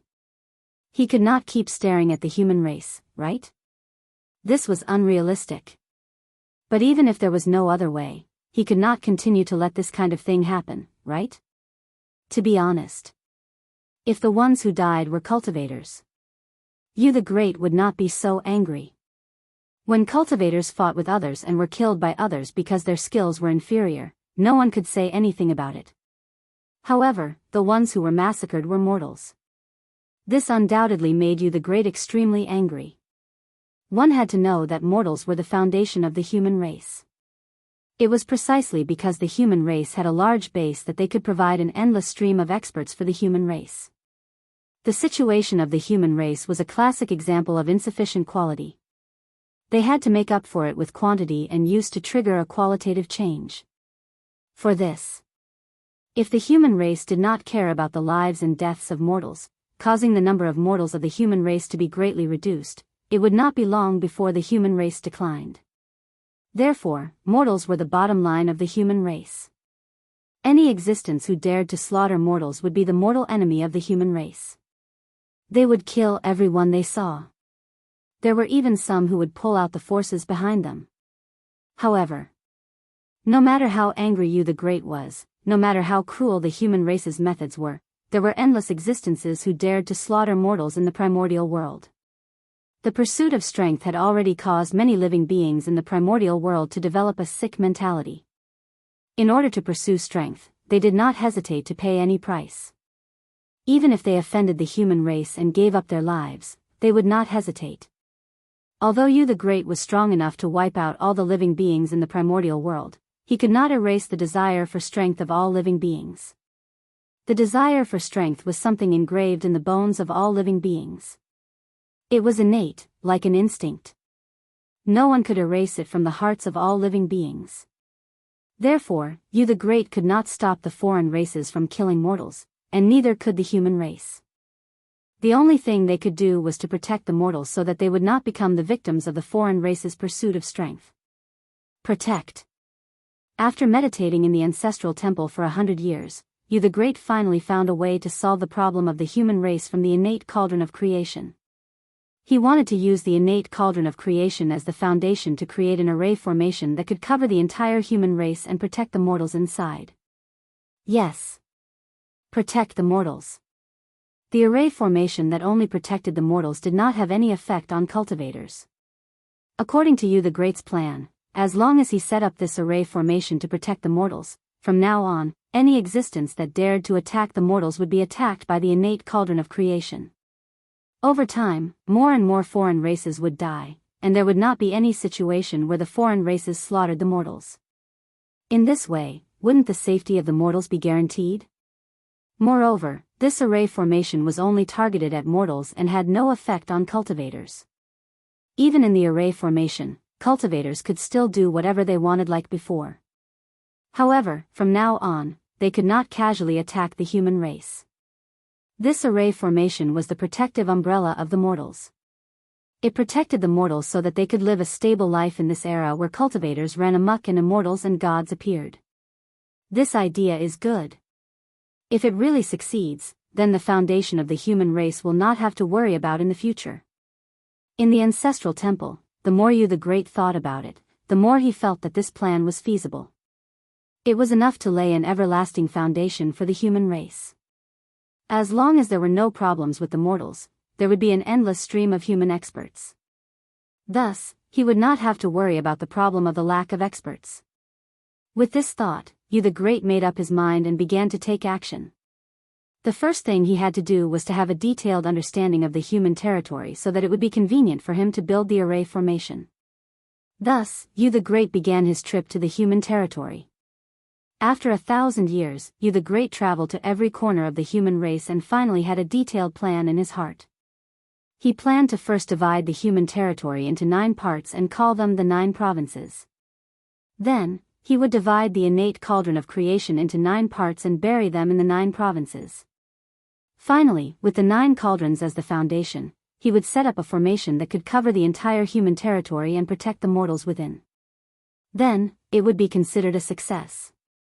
Of course, if he could capture 9 extremely powerful existences and seal them into the 9 cauldrons as the eye of the formation, that would undoubtedly be even better. Because in this way, the power of the formation would definitely increase greatly and be able to protect the safety of the mortals to the greatest extent. Moreover, there was another benefit to doing this. That was, as time passed, the powerful existences that were sealed in the 9 cauldrons would slowly be refined and become a part of the 9 cauldrons. In this way, the origins of the 9 supremes would definitely be strengthened. If they were to add the merit of protecting the mortals, when they were combined in the future, they might be able to advance further and become innate supreme treasures. If that was really the case, then the human race would have 2 innate supreme treasures. Their strength would definitely increase greatly and their status would become more and more stable. It had to be said that Yu the Great's plan was perfect. The innate cauldron of creation was originally formed from the fragments of a top-grade chaos spirit treasure. Its quality was abnormally high, far surpassing innate spirit treasures and not much inferior to innate supreme treasures. It was also because of his bad luck that he obtained too little innate creation origin. That was why it did not evolve into an innate supreme treasure like his brothers. Instead, it became a supreme-grade innate spirit treasure. However, this did not mean that the innate cauldron of creation would always be a supreme-grade innate spirit treasure. It had the possibility of becoming an innate supreme treasure. What Yu the Great wanted to do was to turn that possibility into reality. If he really succeeded, then after devouring the origins of the 9 powerful existences and the merit of protecting the mortals, the possibility of the innate cauldron of creation advancing to an innate supreme treasure was extremely high. As for why it was not 100%, the key was what realm the 9 powerful existences that were suppressed were in. If it was Daluo Jinxian, then it would probably be very difficult for the innate cauldron of creation to advance to an innate supreme treasure. However, if it was a sage to be, then after a long period of time, the innate cauldron of creation had a great chance of advancing to an innate supreme treasure. If it was 9 powerful existences that were suppressed by the 9 cauldrons, then the innate cauldron of creation would definitely advance to an innate supreme treasure. In short, the stronger the existence that was suppressed, the higher the possibility of the innate cauldron of creation advancing to an innate supreme treasure. Chapter 678. Just as Yu the Great was about to set up the 9 provinces barrier, a change occurred in the purple cloud palace in the chaos outside the sky. All right. You've stayed here long enough. Leave this place and return to the primordial world. After preaching for 10,000 years, Tao ancestor Hong Jun suddenly stopped preaching and asked everyone to leave. Thank you, Master, Teacher. Feng Zichen and the other 6 people came back to their senses. They bowed to ancestor Hong Jun. Then, they left the purple cloud palace one by one as he said. Humph. Outside the purple cloud palace, Feng Zichen and the three pure ones looked at each other. They wanted to see the two of them hate each other. After snorting coldly, they each used their magic and rushed to the primordial world. It had been a long time. They had not returned to the primordial world. It should have been hundreds of thousands of years. Whoosh whoosh, a purple light flashed, and the chaos outside the sky flew away behind Feng Zichen, causing him to get closer and closer to the primordial world. During this process, everything that had happened in the primordial world over the years quickly appeared in Feng Zichen's mind so that he could understand the situation of the primordial world as quickly as possible. As the Tao field of the Tao ancestor, the purple cloud palace itself was an unimaginable treasure. Its power could be said to be unparalleled. In it, Feng Zichen and the six saints were completely cut off from the primordial world. In other words, during the time when they were listening to the Tao in the purple cloud palace, Feng Zichen and the six saints were out of contact.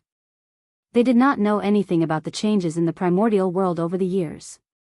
Therefore, the first thing they had to do as soon as they left the purple cloud palace was to understand the current situation of the primordial world so that they could make reasonable arrangements for the next step. The disaster of the weak water? The change of the water vein? Over the years, Si Wenming has done well. It seems that it won't be long before he can take that crucial step. On the way to the primordial world, Feng Zichen could not help but nod his head in relief after learning about what Yu the Great had done. Yu the Great, it did not disappoint. He was no worse than the human emperor before him. However, after feeling gratified, Feng Zichen could not help but feel a little worried. Looking at Yu's posture, it was obvious that he was rushing to become an emperor. However, how was he going to resist the heavenly Tao's killing tribulation after that? Facing the killing intent of the heavenly Tao. But not only did it require courage, it also required great strength. In the past, although Feng Zichen had several heaven-defying experiences, his heaven-defying actions were all for the good of the untainted world. Therefore, the punishment given to him by the heavenly Tao was basically just a formality. Not only did it not cause any harm, but it also brought him a lot of benefits. However, Yu the Great was different. His heaven-defying act was to become the 9th great emperor of the human race. This was undoubtedly a good thing for the human race, but it was not necessarily the case for the untainted world. Although the heavenly Tao wanted the human race to be the protagonist of the world, if the human race was too powerful, it was not what the heavenly Tao wanted to see. The lesson of the Magi and demons was right in front of him. The heavenly Tao no longer allowed such a powerful force to appear in the untainted world. For this, if the human race appeared too powerful, the heavenly Tao would suppress them. And Yu the Great becoming the 9th great emperor of the human race was a sign that the human race was too powerful. In this way, it would naturally attract the suppression of the heavenly Tao. It would destroy Yu the Great and destroy the possibility of the 9th great emperor of the human race. The human race could be strong, but this strength had to be under the rules of the heavenly Tao. Forget it. Right now, we can only take one step at a time. However, even if I face the heavenly Tao, at the very least, I have to protect Yu the Great's life when the killing tribulation erupts. After thinking for a moment, Feng Zichen made a decision. Facing the heavenly Tao, even someone as powerful as him could not guarantee that he could help Yu the Great survive the death tribulation. However, he was confident that he could protect Yu the Great's life in front of the heavenly Tao. Swoosh! In just a few years, Feng Zichen rushed back to the untainted world from the chaos outside the heavens. Since he had returned to the untainted world, the rest of the journey was much simpler. Boom! Feng Zichen stretched out his hand and directly tore through the void and stepped into it. Then, when his figure appeared again, he had already returned to the Emperor Star. Oh! Why did the rules of heaven and earth change? Even the restrictions of the Sea of Law on the great divine masters are much smaller. As soon as he returned to the Emperor Star, Feng Zichen did not have time to rest when he suddenly realized that the rules of heaven and earth in the untainted world had changed. The restrictions on the great divine masters were disappearing at an extremely fast speed. If this continued, it would not be long before the great divine masters could attack wantonly in the untainted world. What's going on? With a swoosh, Feng Zichen stood up from the emperor's throne and sized up the untainted world with a look of surprise and bewilderment. Although if the great divine masters attacked at all costs, it would be difficult for the Sea of Law to restrict them. However, the existence of the Sea of Law still had some effect. At the very least, it could make them worry. But what was going on now? The influence of the Sea of Law on the great divine masters was gradually disappearing. Wasn't this equivalent to encouraging them to attack in the untainted world in disguise? There was a problem. There was definitely a problem. While feeling puzzled, Feng Zichen could not help but use his methods to deduce. He originally thought that this deduction would be very difficult, but as soon as he started, Feng Zichen realized that it was not the case at all. He easily deduced the reason for the change in the untainted world. However, this answer was obviously difficult for him to accept. 9 cauldrons, 9 provinces. This is the trend of setting up the 9 provinces barrier. The 9 provinces barrier, you have finally come to this step. After a long silence, Feng Zichen muttered. Without a doubt, the changes in the untainted world this time were related to the 9 provinces barrier that Du was going to set up. Once the 9 provinces barrier was set up, the luck of the human race would definitely soar again. As the human emperor, Du would definitely benefit from it. With the push of luck, he might be able to push him to the position of the 9th great emperor of the human race in one fell swoop, thus completely perfecting his great emperor Dao fruit.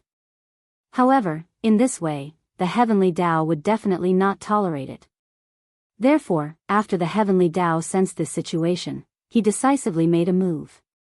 Removing the restrictions of the Sea of Law on the great divine masters was the first step of the heavenly Dao's action. He wanted to use the hands of the great divine masters to get rid of Du, the human emperor who planned to go against the heavens.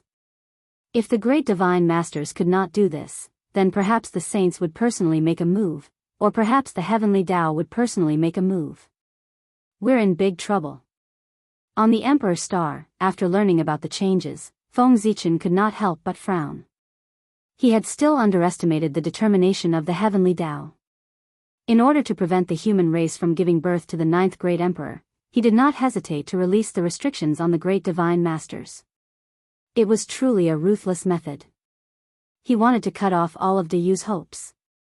Of course, the heavenly Dao might have the intention of killing the chicken to warn the monkeys by making such a big move. If it was just to deal with the human race, there was naturally no need for such a big move. However, if it was to kill the chicken to warn the monkeys, then it might not be the case. It was estimated that the heavenly Dao wanted to use thunderous methods to kill Du and intimidate the existences that he wanted to defy the heavens. For example, the great divine masters. It had been a long time since the heavenly Dao had appeared in the primordial world. It was estimated that many existences had forgotten the methods of the heavenly Dao and had developed some thoughts that they should not have. The heavenly Dao had probably expected this. Therefore, it planned to use this opportunity to punish the human race to show its muscles and show its presence. From there, it would have the effect of intimidating people. It would also allow the great divine masters to re-establish their fear of the heavenly Dao. This time, Du's luck was probably bad. He had become the chicken that the heavenly Dao used to make an example out of. Establishing dominance. Killing Du to establish dominance. However, even if he understood this, Feng Zichen could not do anything. He could not run over and say to the heavenly Dao, "Find someone else to establish your dominance, right? Wouldn't that be stupid?" Sigh. My head hurts. Du is really in danger this time. Sighing, Feng Zichen felt helpless for the first time in a long time. Du's death tribulation was not easy to pass. Now that the heavenly Dao had the intention of using him to establish its dominance, it was even more difficult to pass. The danger factor had directly increased by several times. His chances of survival were slim. Unless Du was willing to give up becoming the great emperor of the human race. In that case, he would no longer be a heaven-defying person, he would be a rare person of great merit in the primordial world who could receive a huge boost. However, up until now, from the fact that Du still did not stop setting up the barrier of the 9 provinces, one could see his determination. He would not give up. This move was not to become the great emperor of the human race, but for the millions of mortals of the human race. The people protected by the boundary of the 9 states were those ordinary mortals. If Du gave up on setting up the barrier of the 9 provinces at this time, then those innocent mortals would continue to be slaughtered by the foreign races.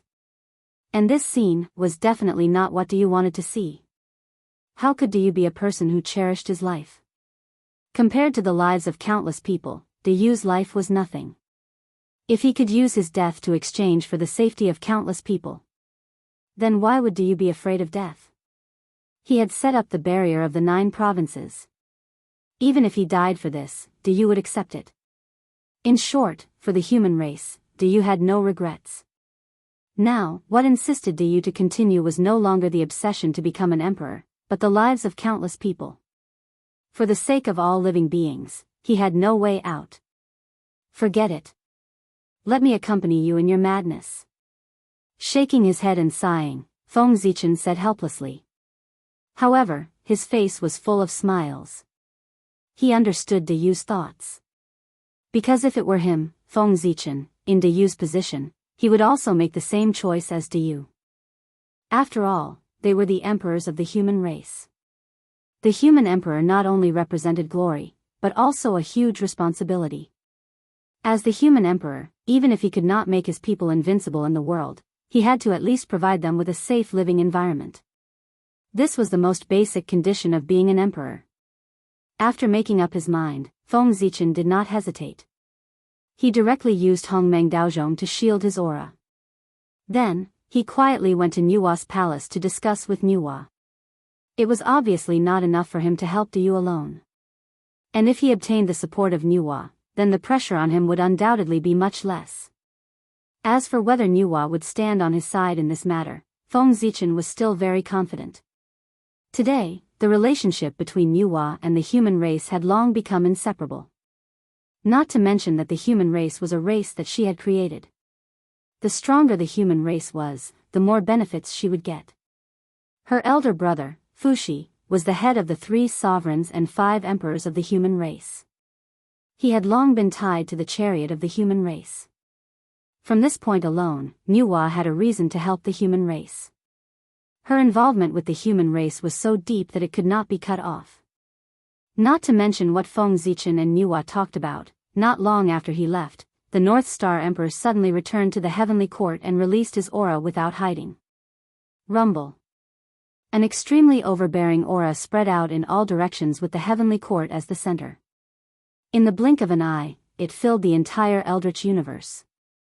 In an instant, all the living beings in the Eldritch universe could feel the oppression that belonged to the primordial chaos Tao Master. All of them trembled under this power. Humph. Is this a warning to us? Unlike the other living beings, the great mediums of the great desolate world all had ugly expressions on their faces when they felt the might of the North Star Emperor. That was because they knew that the North Star Emperor had released his aura without hiding his intention. It was obvious that he was warning them. He was warning them not to attack Du. He was still around. If they were to make a move against Du the Great, these powerful beings would have to consider if they could withstand the revenge of the North Star Emperor.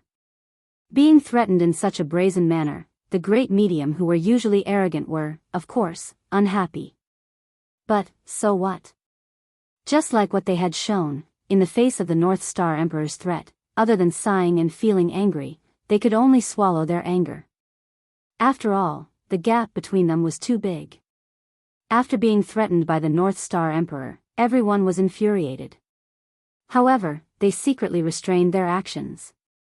If the primordial chaos Daluo Jingxian, who was supported by the supreme karmic rank of heaven and earth, really wanted to take revenge on someone, even the sages would have a headache, let alone the great medium. Of course, some of the great medium were not willing to be threatened by the North Star Emperor. However, they were no match for him. Therefore, they could only place their hopes on the 3 pure ones, hoping that they would take action to suppress the arrogance of the North Star Emperor. However, the result was undoubtedly disappointing. That was because the 3 pure ones had not done anything since the beginning. Even though the North Star Emperor's oppression had swept across the entire Eldritch universe, the sacred ground where the three sages were, it was still the same as before. There was no movement at all. It was as though the three pure ones had not returned. In this case, the eldritch universe might be peaceful for a while. In the heavenly court, the North Star Emperor slowly retracted his aura. Actually, there was no need for him to do that. That was because even if he did not warn everyone, no one would dare to take action against you the Great.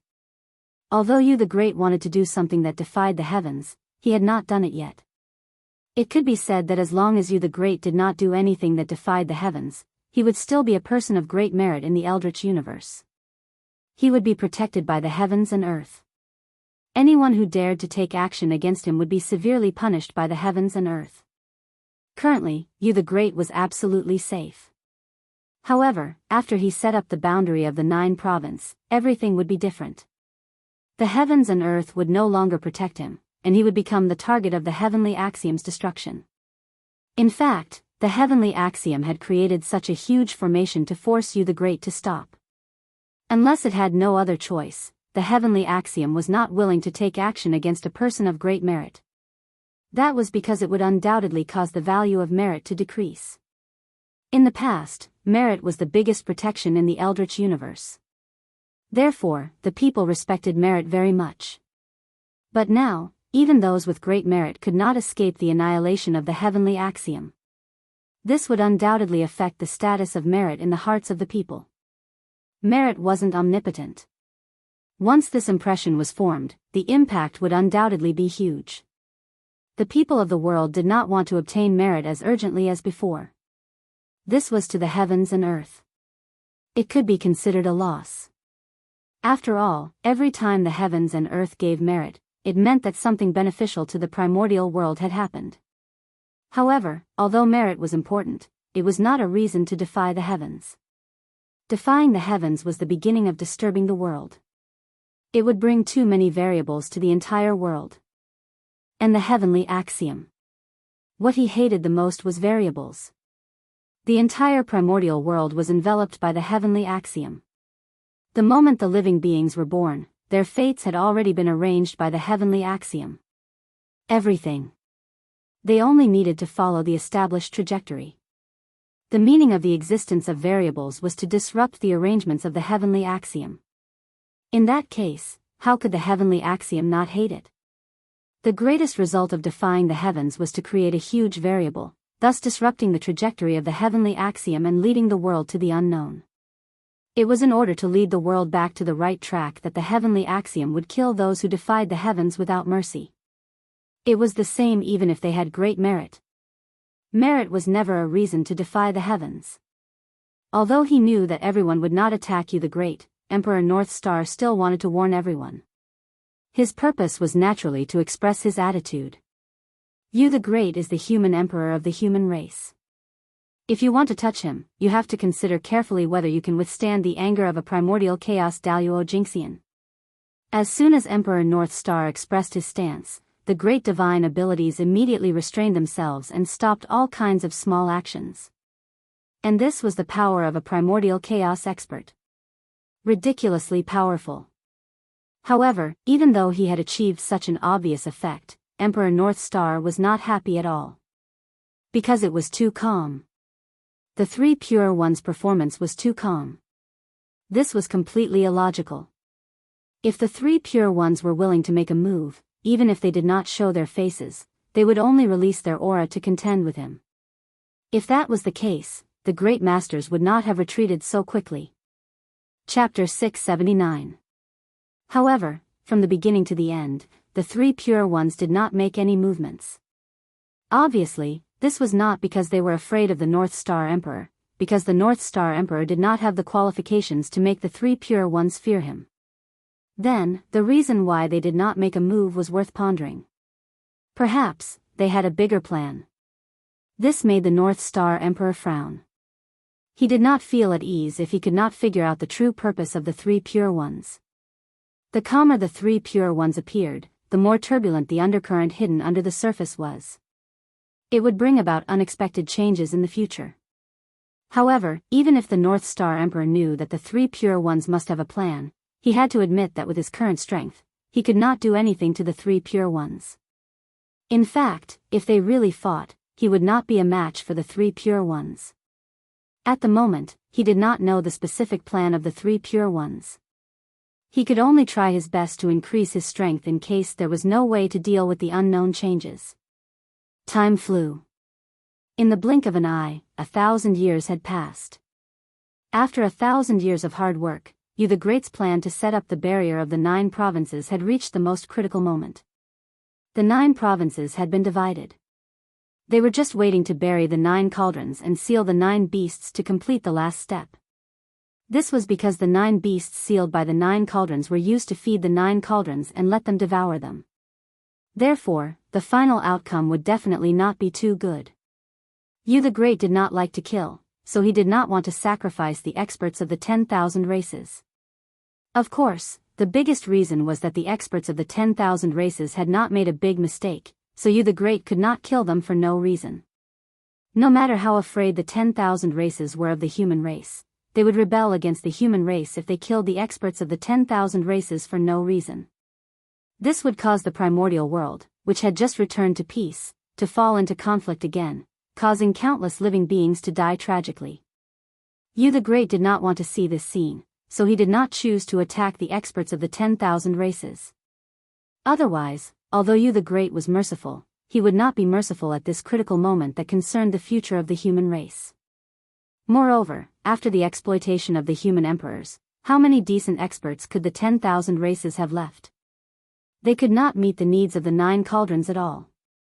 Therefore, in order to maximize the power of the barrier of the 9 provinces, Yu the Great did not hesitate to mobilize the strength of the entire human race. He even asked a few great allies of the human race to take action. First, he joined forces with the Dragon Tribe and the Black Tortoise Tribe to capture 3 Xiantian fierce beasts that were comparable to quasi-saints from the deep sea abyss. Then, he joined forces with the Phoenix Clan, the Kylan Clan, the White Tiger Clan, the Sorcerer Clan, and many other top clans in the Untainted Land. From the Undying Volcano, the depths of the canyon, and the Fiend God Graveyard of the Nether Realm, he had captured 6 Xiantian ferocious beasts that were comparable to quasi-saint experts. In this way, he had finally gathered 9 connate ferocious beasts of the quasi-saint level. He believed that after the 9 cauldrons devoured the 9 sage-to-be Xiantian fierce beasts, they would not be far from becoming Xiantian cardinal treasures. After all, although connate wild beasts were much less intelligent than connate gods, they were much stronger than connate gods in other aspects, especially the power contained in their flesh and blood. It could be said that apart from the lack of intelligence, connate ferocious beasts were full of good points. No wonder first-generation connate wild beasts of the primeval era were able to suppress first-generation connate god fiends. After preparing the 9 sage-to-be Xiantian ferocious beasts, Yu the Great began the last step of setting up the boundary of the 9 provinces. Sacrifice to the heavens. That's right, it was a sacrifice to the heavens. It was true that the heavenly Tao did not hide its killing intent towards Yu the Great, but it was only targeting Yu the Great. The heavenly Tao did not object to the establishment of the boundary of the 9 provinces. On the contrary, it was supportive. Compared to cultivators, mortals undoubtedly caused less damage to the world and were easier to manage. Mortals had so many advantages, so the heavenly Tao would naturally like them more and be willing to protect them. The reason why the heavenly Tao wanted to kill Yu the Great was not because it wanted to set up the boundary of the 9 provinces, but because once it set up the boundary of the 9 provinces, it could become the 9th great emperor of the human race in one fell swoop. This was obviously not allowed by the heavenly Tao. This was the contradiction between the heavenly Tao and Yu the Great. Yu the Great was too outstanding, so outstanding that the destiny of the human race spontaneously pushed him to the position of great emperor. However, the heavenly Tao did not want Yu the Great to be so outstanding. After the 3 sovereigns and 5 emperors, the human king was the end of the human race. There should not be any more human emperors. No matter how peerless and stunning you were, you could not advance further. If you advanced, you would be defying the heavens. Wasn't it good to be a human king? Why did you have to defy the heavens? Human Tao. It should be after the heavenly Tao. Not before the heavenly Tao. This was the reason why the heavenly Tao had no choice but to take action. If the human race was allowed to continue developing like this, there might be a day when the human Tao suppressed the heavenly Tao. However, how could the heavenly Tao allow this to happen? Based on the current scale of the human race could already represent the human Tao to a certain extent. Therefore, suppressing the human race was almost equivalent to suppressing the human Tao. It had become inevitable. Roar! Roar! Roar! In front of the 9-level altar, the 9 quasi-sage connate ferocious beasts seemed to have sensed something and could not help but let out miserable cries. Unfortunately, no matter what kind of sounds they made, they could not shake you the Great's determination. The heavenly Tao is above. Today, in order to protect all living beings in the world, you the Great has specially set up the boundary of the 9 provinces in the territory of the human race. May the heavenly Tao be the judge. After completing the specific process, you the Great ignored the struggles of the 9 connate ferocious beasts and expressionlessly sent them into the 9 provinces' cauldrons one by one. He began the last step, which was also the most crucial step. Burying the 9 provinces' cauldrons. Go! After the 9 cauldrons suppressed the 9 connate ferocious beasts, you the Great formed a Tao seal and activated the human Tao imperial seal with all his might to guide the power of destiny of the human race. Rumble. Amidst the rumbling of the world, the destiny of the human race appeared from the void and turned into a mighty torrent of the human Tao. It wrapped around the 9 cauldrons in the air and fell toward the 9 provinces. Boom! When the 9 cauldrons fell, the corresponding land of the 9 provinces cracked open and automatically opened a huge crack, revealing the altar that had been built in advance. Swoosh, as if attracted by some mysterious force, the 9 cauldrons fell accurately on the 9 altars. Then, with a rumbling sound, the cracked earth automatically closed up and returned to its original state. Buzz buzz buzz, as the 9 cauldrons returned to their positions, 9 majestic forces suddenly rose from the ground and spread out in the sky above the human territory.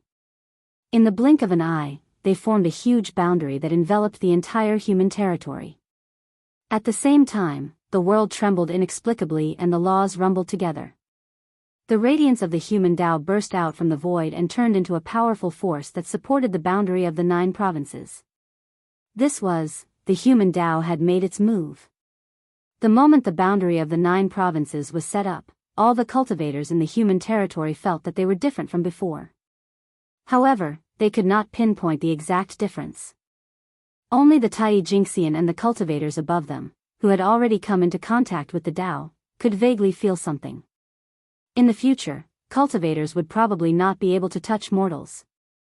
Not to mention how shocked the cultivators in the human territory were, with the formation of the boundary of the 9 provinces, you the Great also ushered in his own death tribulation.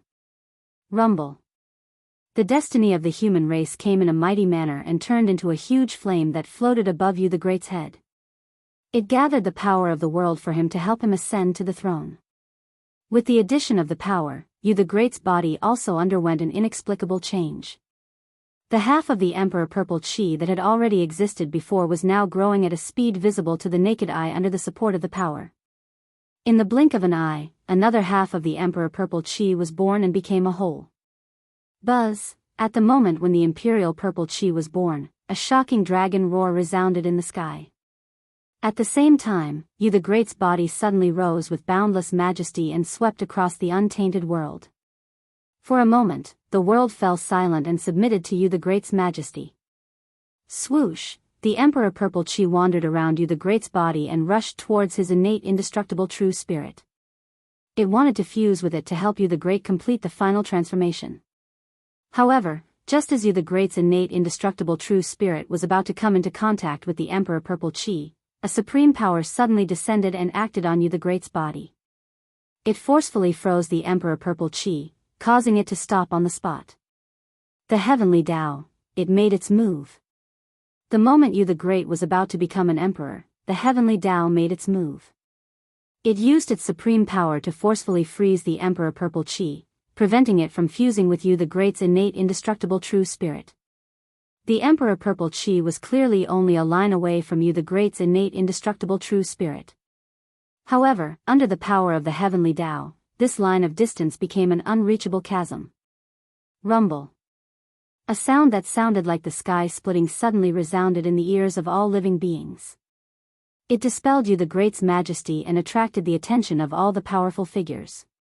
Lightning. In the sky. It was filled with lightning and was extremely dazzling.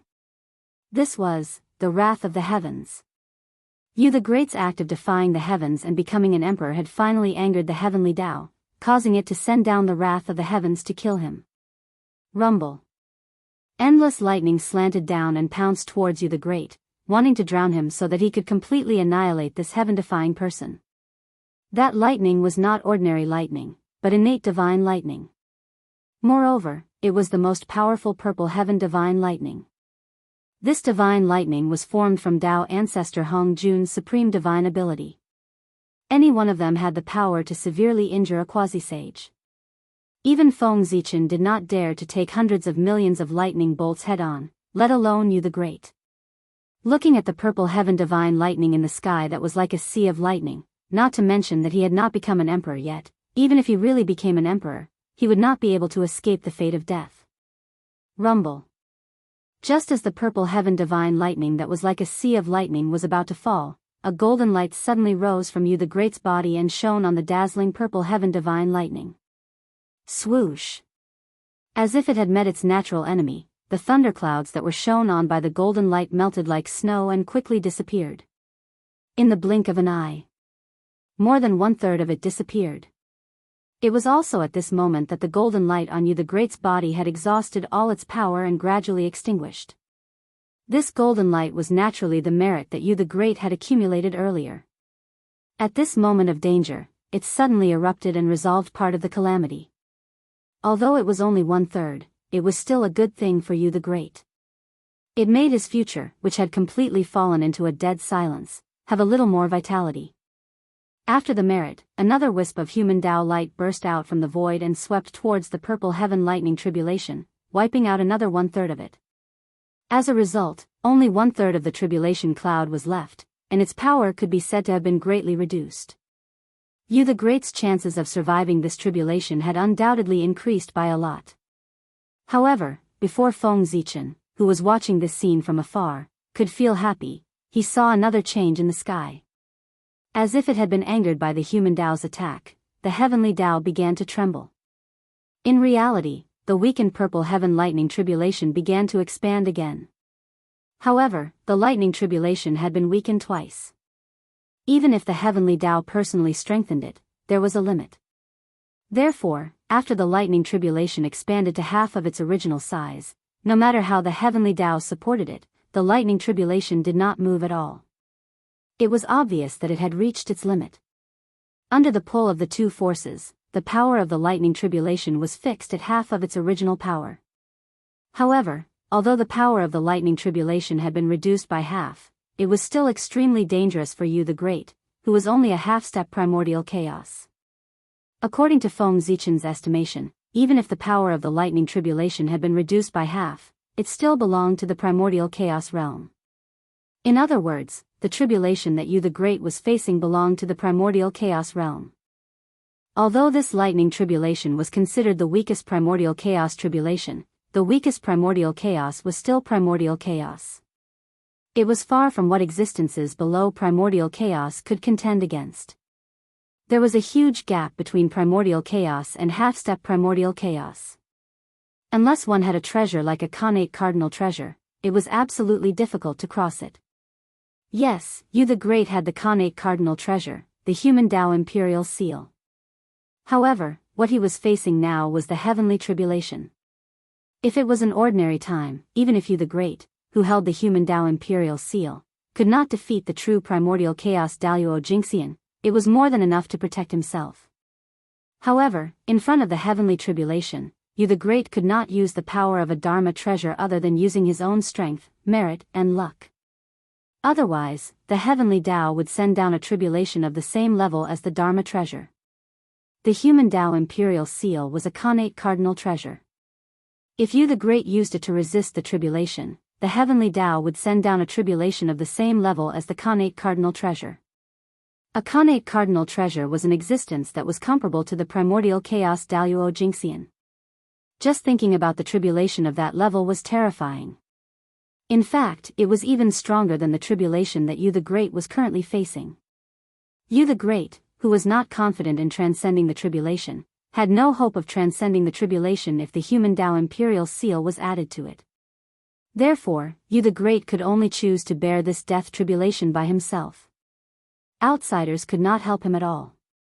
Even Feng Zichen was no exception. The only thing he could do was to help Yu the Great block all the tribulations other than the lightning tribulation so that he could transcend the tribulation in peace. Although Yu the Great's lightning tribulation was strong, it was not impossible for him to transcend it with his foundation. Then why did he say that this tribulation was his death tribulation? The reason was because what truly made him lose all hope was the tribulation that came from outside the heavenly tribulation. For example, the human tribulation. Since the heavenly Tao had already attacked Yu the Great, it naturally meant that the halo on him was gone. In other words, during Yu the Great's tribulation, the powerful beings could attack him without any scruples and did not have to worry about bearing negative karma. Yu the Great, who was already in danger under the lightning tribulation, naturally had no chance of survival when faced with the attacks of the powerful beings.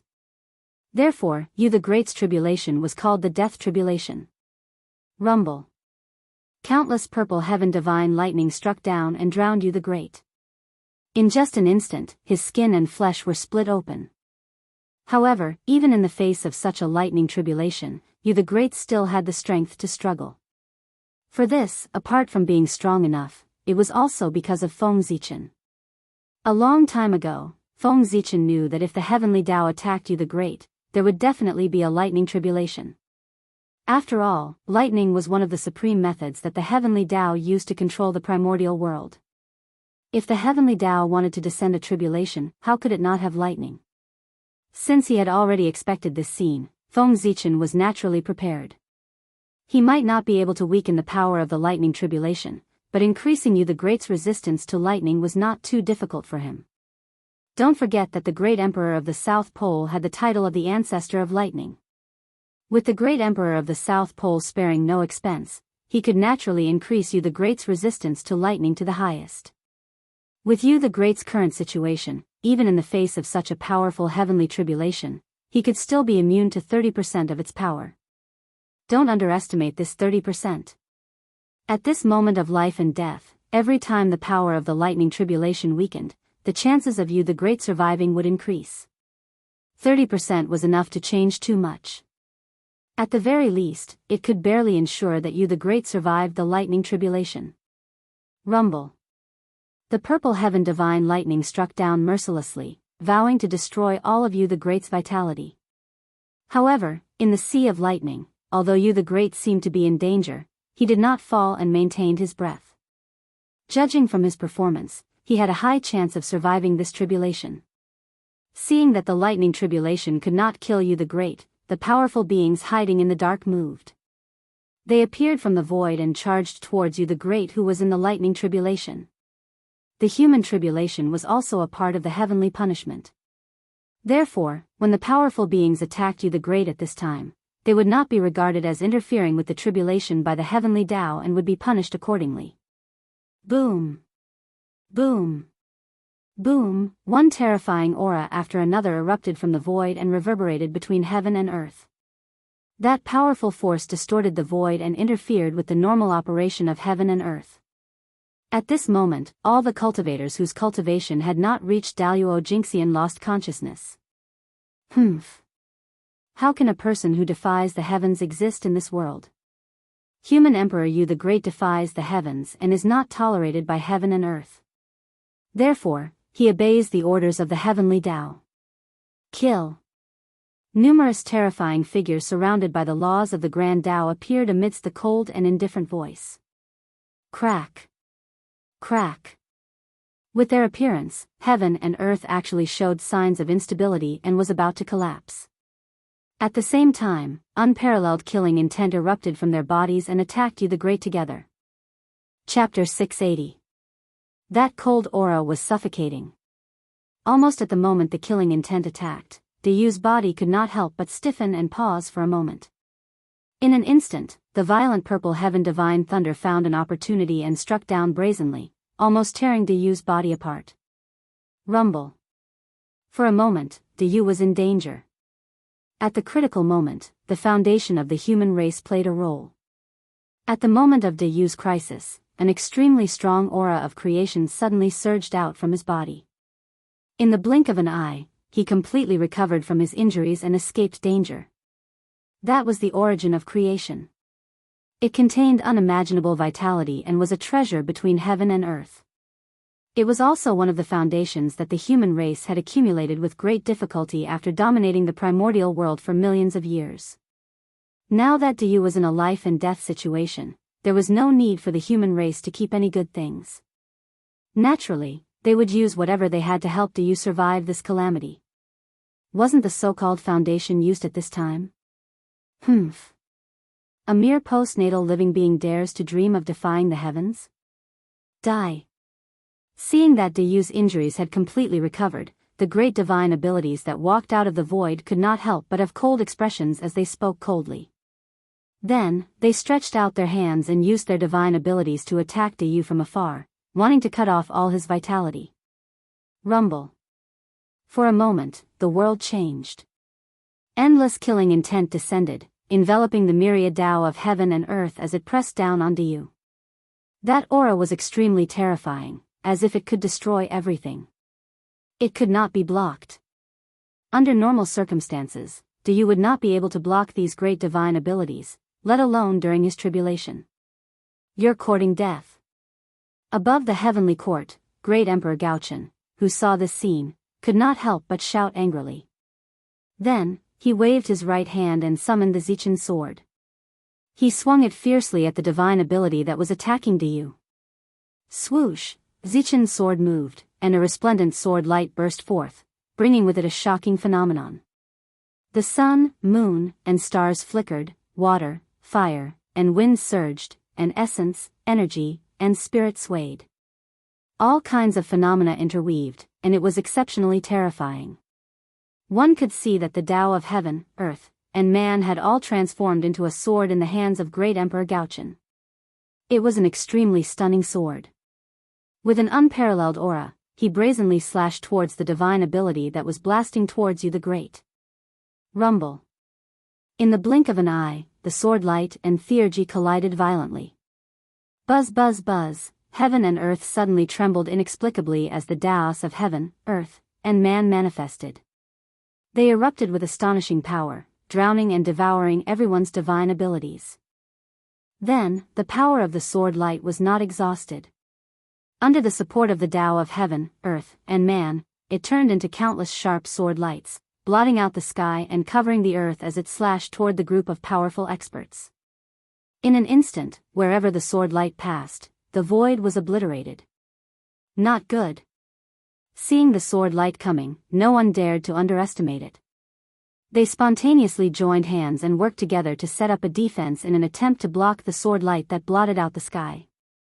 Bang bang bang, after a clamor, the sword light slowly dissipated, revealing the great mediums who were in a sorry state. Cough cough. Monarch Gaochen, what is the meaning of this? You the Great has defied the heavens. He should be punished to correct the heavens. Now that you've saved him, are you also going against the heavens? After adjusting his appearance that was ruined by the sword light, a great medium surrounded by immortal chi stood out and sternly asked the North Star Emperor. In the end, they had the advantage in numbers. In the face of the sword light, other than looking a little sorry, they did not suffer any injuries. Although the North Star Emperor's sword light was powerful enough to kill one person on the spot, there were too many of them. However, there were too many of them. Each of them suffered a little damage, and they could easily resolve this sword strike. Defied the heavens? Do you think you are qualified to talk to me about the heavens? Do you know what the heavens are? The North Star Emperor sneered at the crowd and said disdainfully. Then, he ignored the embarrassed expressions of the crowd and directly pushed his palm toward them. Let me tell you what the heavens are. As he spoke, the palm had already pressed down. Rumble. In an instant, the entire eldritch world turned dark. It was covered by a huge palm print that shrouded the heads of all the great mediums. It was the 5 emperors' great palm print. It was a supernatural power that Feng Zichen created when he was young. He had already deduced it to an unbelievable level. As the palm print pressed down, the shadows of the 5 emperors appeared above it, representing the power of the 5 directions of heaven and earth. Below it, the shadows of the 5 elements' sacred beasts appeared, representing the power of the innate 5 elements. 5 emperors accompanied by 5 saints. A single palm print encompassed the 5 directions of heaven and earth, the innate 5 elements, and everything in the eldritch world. Its power was so strong that there was almost no power in the world that could match it. In front of you, I am the heavens. You are like ants, and you want to talk to me about the heavens?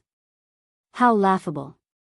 Accompanied by a contemptuous voice, the huge palm pressed down with a loud bang, trying to suppress everyone. At that moment, the North Star Emperor was really going to kill them. He did not intend to let go of any of the great mystical abilities who attacked you the Great. Even if he couldn't kill them today, in the years to come, he would think of ways to find these great masters one by one and kill them all. Using the slogan of defying the heavens to get rid of you the Great. What a laughable excuse. If they were really thinking for the way of the heavens, then even the North Star Emperor, who was their enemy, would not be able to help but praise them. But it was a pity. The purpose of these people attacking you the Great was not simple. None of them were sincerely doing it for the way of the heavens. They were all doing it out of selfishness.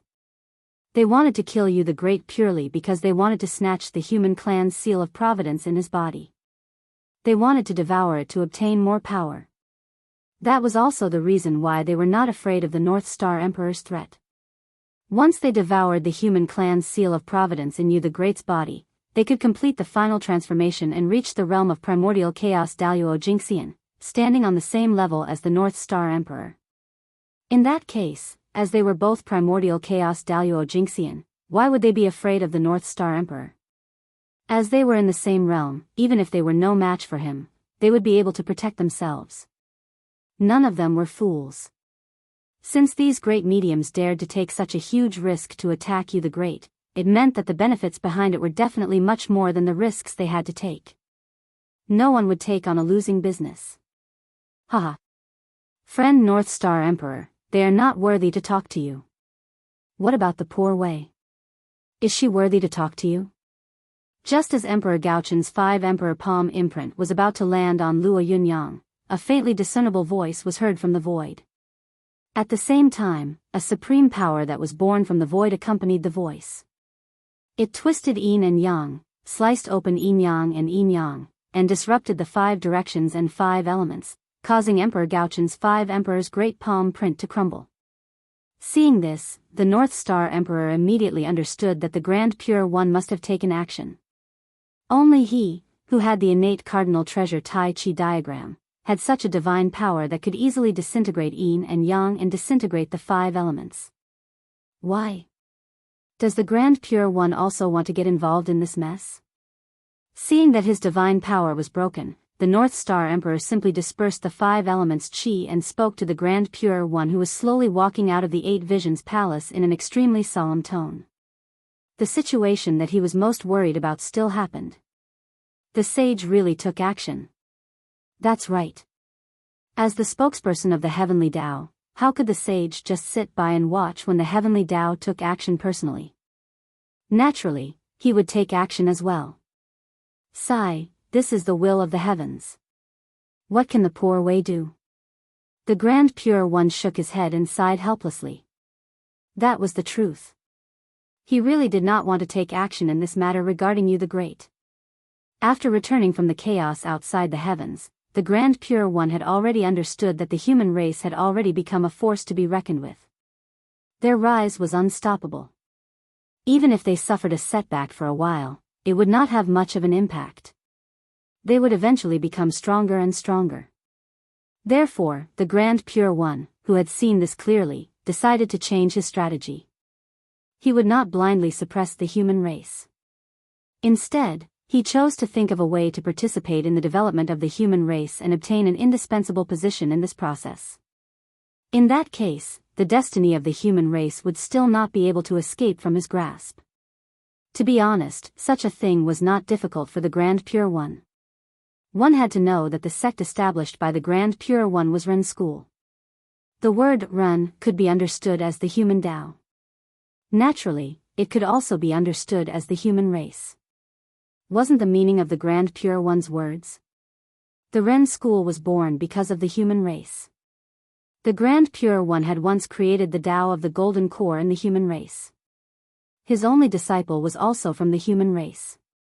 When the demons were slaughtering humans, the Grand Pure One had protected a human race.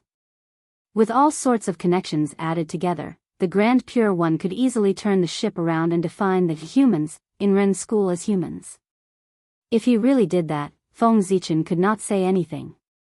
After all, the Grand Pure One's contributions to the human race were real and could not be faked. Even now, the human race was still enjoying the grace left behind by the Grand Pure One. His thoughts had changed. Of course, the Grand Pure One did not want to continue targeting the human race. In fact, he wanted to help the human race. However, the Heavenly Tao had ordered. He had no choice but to attack. That was why the scene before him happened. Ah, he sighed again. The Grand Pure One sent the great mystical abilities away to prevent them from being targeted by the North Star Emperor. As for attacking Diyu, the Grand Pure One did not even think about it. Even though Diyu had the strength of a half-step primordial chaos expert with the support of the human race's destiny, it still could not change his essence. A cultivator who had just advanced to Daluo Jinxian. No matter how weak the Grand Pure One was, he would not take the initiative to attack such an existence, especially when Diyu was being attacked from both sides. He could not afford to lose this face. Then, according to the Grand Pure One, we have to fight. Holding the Zichen sword in his hand tightly, the North Star Emperor said solemnly. The strength of the number one saint was not to be trifled with. His strength was definitely far beyond his. The great Emperor of Ziwei had personally verified this point. Yes. Although today's matter is not what the poor Wei wants, this battle is inevitable before the Heavenly Tao. The Grand Pure One nodded and said. Although Diyu's matter had disrupted his plan, it was actually nothing. Time was the best weapon. After the passage of time, how many people would still remember what happened today? At that time, he could still calmly carry out his plan. Therefore, attacking the North Star Emperor now would not hinder his plan. Naturally, there was no pressure. Of course, even if there was no pressure, he could not completely offend the North Star Emperor. After all, he was the sage emperor of the human race. If he offended him, he would undoubtedly be causing trouble for himself. Therefore, the Grand Pure One planned to go easy on the North Star Emperor when he fought with him to sell him a favor. However, the Grand Pure One's plan was quite good. But unfortunately, reality did not follow his script. Just as the two of them were about to fight, Goddess Nua's cold voice suddenly sounded from the sky. Eldest senior brother, do you still remember the karma you owed the poor way back then? As soon as she finished speaking, boundless phenomena suddenly rose between heaven and earth. Goddess Nua had arrived. On this day, auspicious purple clouds floated, and a dense fragrance surrounded the phoenix wheel. Luan phoenixes spread their wings elegantly, and fluttering maidens traveled freely. The Sohn Towers surrounded the imperial canopy, and the pearls flew in the air. Because of good luck, the celestial sage came to Zhongzhou. Accompanied by endless phenomena, Goddess Nua slowly arrived in front of the two of them. Greetings, Goddess Nua. Seeing that Goddess Nua had arrived personally, the North Star Emperor hurriedly bowed. Nua nodded in return. After that, he turned his gaze to the Grand Pure One. Eldest senior brother, back then, you preached in the human race without the poor Wei's permission. Did you owe the poor Wei karma? As Goddess Nua spoke, a memory of the past appeared in everyone's minds. Yes, that's true. That matter was indeed senior brother's fault. Senior brother apologizes to junior sister here. I wonder why you suddenly mentioned this, junior sister? The Grand Pure One nodded and asked in confusion. Perhaps he had been too complacent back then and had indeed done something wrong. As a result, he owed Nuwa a huge karma. It's good that you remember, eldest senior brother. Today, the poor Wei wants to use this karma in exchange for eldest senior brother to watch from the sidelines. How about that? Goddess Nuwa did not stand on ceremony and said directly. She actually wanted to use this karma in exchange for the Grand Pure One not interfering in this matter. Of course. However, is it worth it? After hesitating for a moment, the Grand Pure One asked in confusion.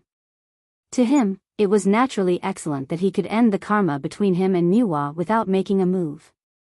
Even if he was blamed by the heavenly Tao, it would be worth it. However, he could not understand why Nuwa would do that for the human race. Even if this karma was used to make him do other things or keep it in his hand, it would be better than using it here. Puzzled. At that moment, the Grand Pure One was very puzzled by Nuwa's actions. However, it was obvious. Goddess Nuwa did not want to explain anything to him. After making the deal with the Grand Pure One, Goddess Nuwa left. Even as a saint, she had too many things that she could not do in front of the heavenly Tao. At that moment, it was already her limit to persuade the Grand Pure One. As for staying behind to help the human race, that was obviously impossible. In front of the heavenly Tao, Goddess Nuwa was already taking a huge risk by not attacking the human race. If she helped the human race again, she would really not take the heavenly Tao seriously. Therefore, Goddess Nuwa could not attack. Not long after Goddess Nuwa left, the Grand Pure One returned to the Eight Visions Palace. However, that did not mean that this matter was over. On the contrary, it meant that the crisis had just begun. Rumble. Just as the Grand Pure One left, the Heavenly Lord of Primordial Beginning and the Grand Master of Heaven arrived. Behind them were the two sect masters of the Western sect.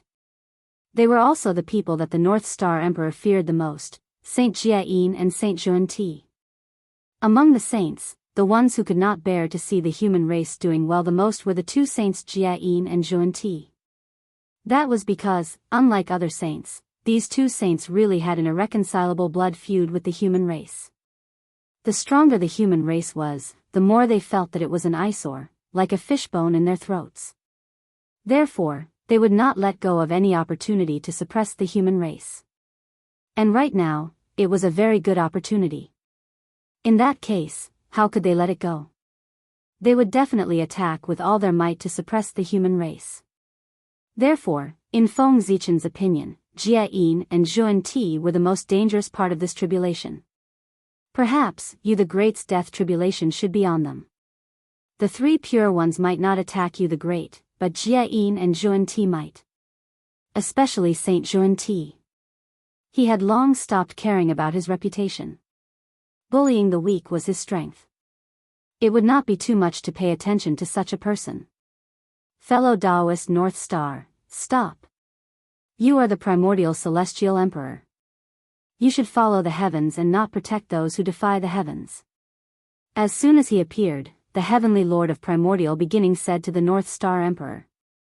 There's no need to say anything more. Fellow Taoists, let's see what happens. Suddenly, the great emperor of Ziwei's figure appeared on the scene.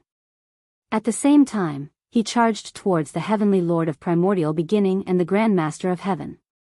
Judging from his posture, he actually wanted to fight against the two of them alone. It could be said that he was extremely fierce. Extremely arrogant. The great emperor of Ziwei's arrogant attitude naturally angered the heavenly Lord of Primordial Beginning and the Grand Master of Heaven. Without any nonsense, the two of them raised their treasures and fought with the great emperor of Ziwei. Fortunately, although the two of them were angry, they did not lose their minds. They still remembered that this was the primordial world, not the chaos outside the heavens. Therefore, the heavenly Lord of Primordial Beginning and the Grand Master of Heaven did not use the Pangu's banner and the four immortal swords. Instead, they chose to use their own treasures. The Qingping sword and the three precious jade rui. These two primordial spirit treasures were the most compatible with them. They could perfectly bear their power. In fact, in their hands, the power of these two treasures was comparable to primordial spirit treasures. Unfortunately, Feng Zichen's physical body was not weaker than primordial spirit treasures. Although the power of these two treasures was strong, they were still far from being comparable to the Pangu's banner and the four immortal swords. Therefore, they could not break through Feng Zichen's defense. This meant that no matter how the Heavenly Lord of Primordial Beginning and the Grand Master of Heaven attacked Feng Zichen, it was difficult for them to really hurt him. Chapter 681. At the beginning of the battle, Feng Zichen had relied on his powerful body to be invincible. It was precisely because his body was strong enough that he dared to fight two people alone. Otherwise, how could Feng Zichen dare to be so arrogant? His body, which was comparable to a middle-grade connate cardinal treasure, was his capital to dominate the primordial world.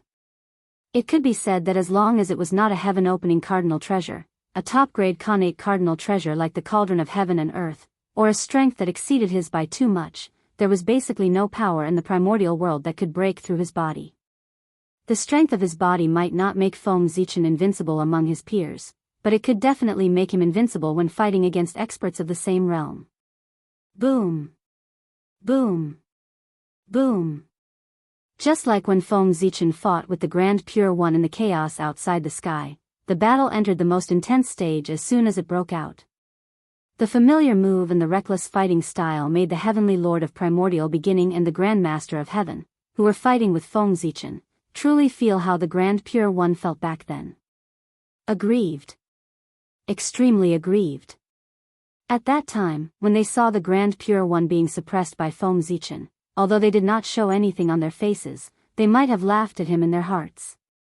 But now, things had happened to them, and they really couldn't laugh. It was too uncomfortable. The other party seemed to have gone crazy and used a suicidal attack.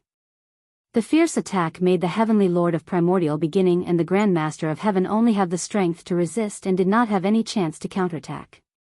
That did not mean that the two of them could not resist Feng Zichen's suicidal attack.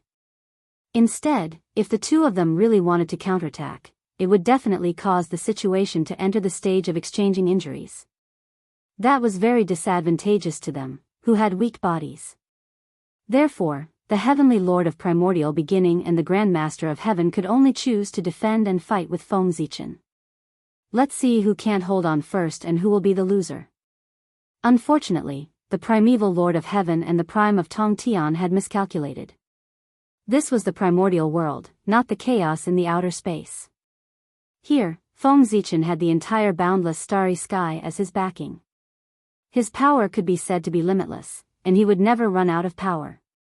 Therefore, if Yuanshi Tianzuan and Tongtian's sect leader really wanted to waste time, they would have a lot to waste. In the untainted world, the strength of both sides could be said to be endless. Even if they expended their strength until the end of time, there would not be a day when their strength would be exhausted. Just like that, the two powerful saints, the primordial Lord of Heaven and the Grand Master of Heaven, were dragged into the void by Feng Zichen. They were unable to deal with Yu the Great. Of course, this could also be the result of their deliberate actions. After all, in the years to come, they would also preach to the human race. If they were to go to the extreme now, there would be many twists and turns in their path of preaching in the future. Kill. Great Emperor Ziwei dominated the two saints, so Great Emperor North Star naturally did not want to fall behind. He roared and held the Zichen sword in his hand. With the myriad god picture above his head, he directly charged toward Saint Jiayin. After all, Great Emperor North Star was only a clone. His strength naturally could not be compared to Great Emperor Ziwei's original body. He was only at the third heaven of primordial chaos. Therefore, it was impossible for him to be like Great Emperor Ziwei and fight against two opponents alone. Therefore, he chose Saint Jiayin, the most mysterious saint in the West, as his opponent. Saint Jiayin was also a Western saint, but unlike Saint Xuanti, there were very few stains on him. Perhaps, this was also related to the fact that he was the saint with the least sense of presence. Yes, that's right. Compared to the other 5 saints, Saint Jiayin's sense of presence was very low, and he rarely fought in the untainted world. This also caused his true strength to become a mystery. Some people said that Saint Jia was the number one person below Saint Taiching. Some people said that Saint Jia should be ranked after the three pure ones. There were all kinds of opinions. However, in Feng Zichen's opinion, Saint Jiayin's strength might not be comparable to Saint Taiching's, but he might not be weaker than Heavenly Lord of Primordial Beginning. Although the realm he displayed was still a little inferior to Heavenly Lord of Primordial Beginning. However, how could the realm he displayed to the outside world be real? Just based on the fact that Saint Jiayin could make Saint Xuanti listen to him and silently work for him, one could tell how terrifying this person was. Saint Jiayin. He was definitely not as simple as he appeared to be. Perhaps, everyone had underestimated him. It was precisely because of the purpose of testing that Great Emperor North Star chose Saint Jiayin, who was stronger, as his opponent. He wanted to use this battle to personally verify Saint Jiayin's true strength so that he could make plans for the future. If he could not even figure out the enemy's true strength, he would undoubtedly fall into a passive position. Whoosh! Zichen's sword tore through the air, wrapped in the supreme grade innate spirit treasure myriad sword picture, mixed with the mighty power of the innate sword Dao, and fiercely slashed at Saint Jiayin. In an instant, an unparalleled sword light erupted, enveloping the past, present, and future. It wanted to shatter all space-time and cut off all the vitality of Saint Jiayin. Sigh. Fellow Daoist North Star, why do you have to do this? Saint Jiayin let out a long sigh in the face of Great Emperor North Star's sudden attack. His originally bitter face became even more bitter. Then, without any movement, a 12th grade golden lotus bloomed under his feet. It shot out rays of dazzling golden light, destroying the sword light that surged over. It was the most precious treasure of the Western sect, the supreme grade innate spirit treasure, the 12th grade golden lotus of creation. At the same time, it was also one of the best defensive treasures in Eldritch World. Humph. The North Star Emperor wasn't too surprised that Saint Jiayin was able to block his attack. After all, this was an existence that was stronger than him. If he was easily defeated by him, it would seem too fake. Great Emperor North Star was not discouraged after his attack failed. He activated the power of the great Taoist priests in his body and attacked Saint Jiayin again. A shocking battle broke out between them. Just as Great Emperor North Star and Saint Jiayin were fighting, Saint Xuanti's side was not calm either. The three sovereigns of the human race had finally appeared. Fuxi, Shenong, and Shenyuan, the three sovereigns of the human race, walked out of the fire cloud cave and surrounded Saint Xuanti, who was about to attack you the Great. Obviously, their purpose of coming here was to help you the Great survive the death tribulation. However, their condition was very wrong. They, who should have had the power of the primordial chaos Tao Master, seemed a little dispirited at this moment. Their aura had fallen from the realm of the primordial chaos Daluo Jingxian and had barely reached the half-step primordial chaos realm. From this point of view, in order to break free from the shackles of the heavenly Tao and come here to help you the Great survive the death tribulation, Fuxi and the other two had paid a great price. At the very least, the blessing that the heavenly Tao had given them had disappeared. Otherwise, the three of them would not be in the half-step primordial chaos realm, but the true primordial chaos Daluo Jingxian realm. However, even if they were not the primordial chaos Daluo Jingxian, the fact that the three of them could come was a huge help to you the Great. At the very least, the three of them might not be able to defeat Saint Xuanti if they joined forces, but they could still block Saint Xuanti for a while.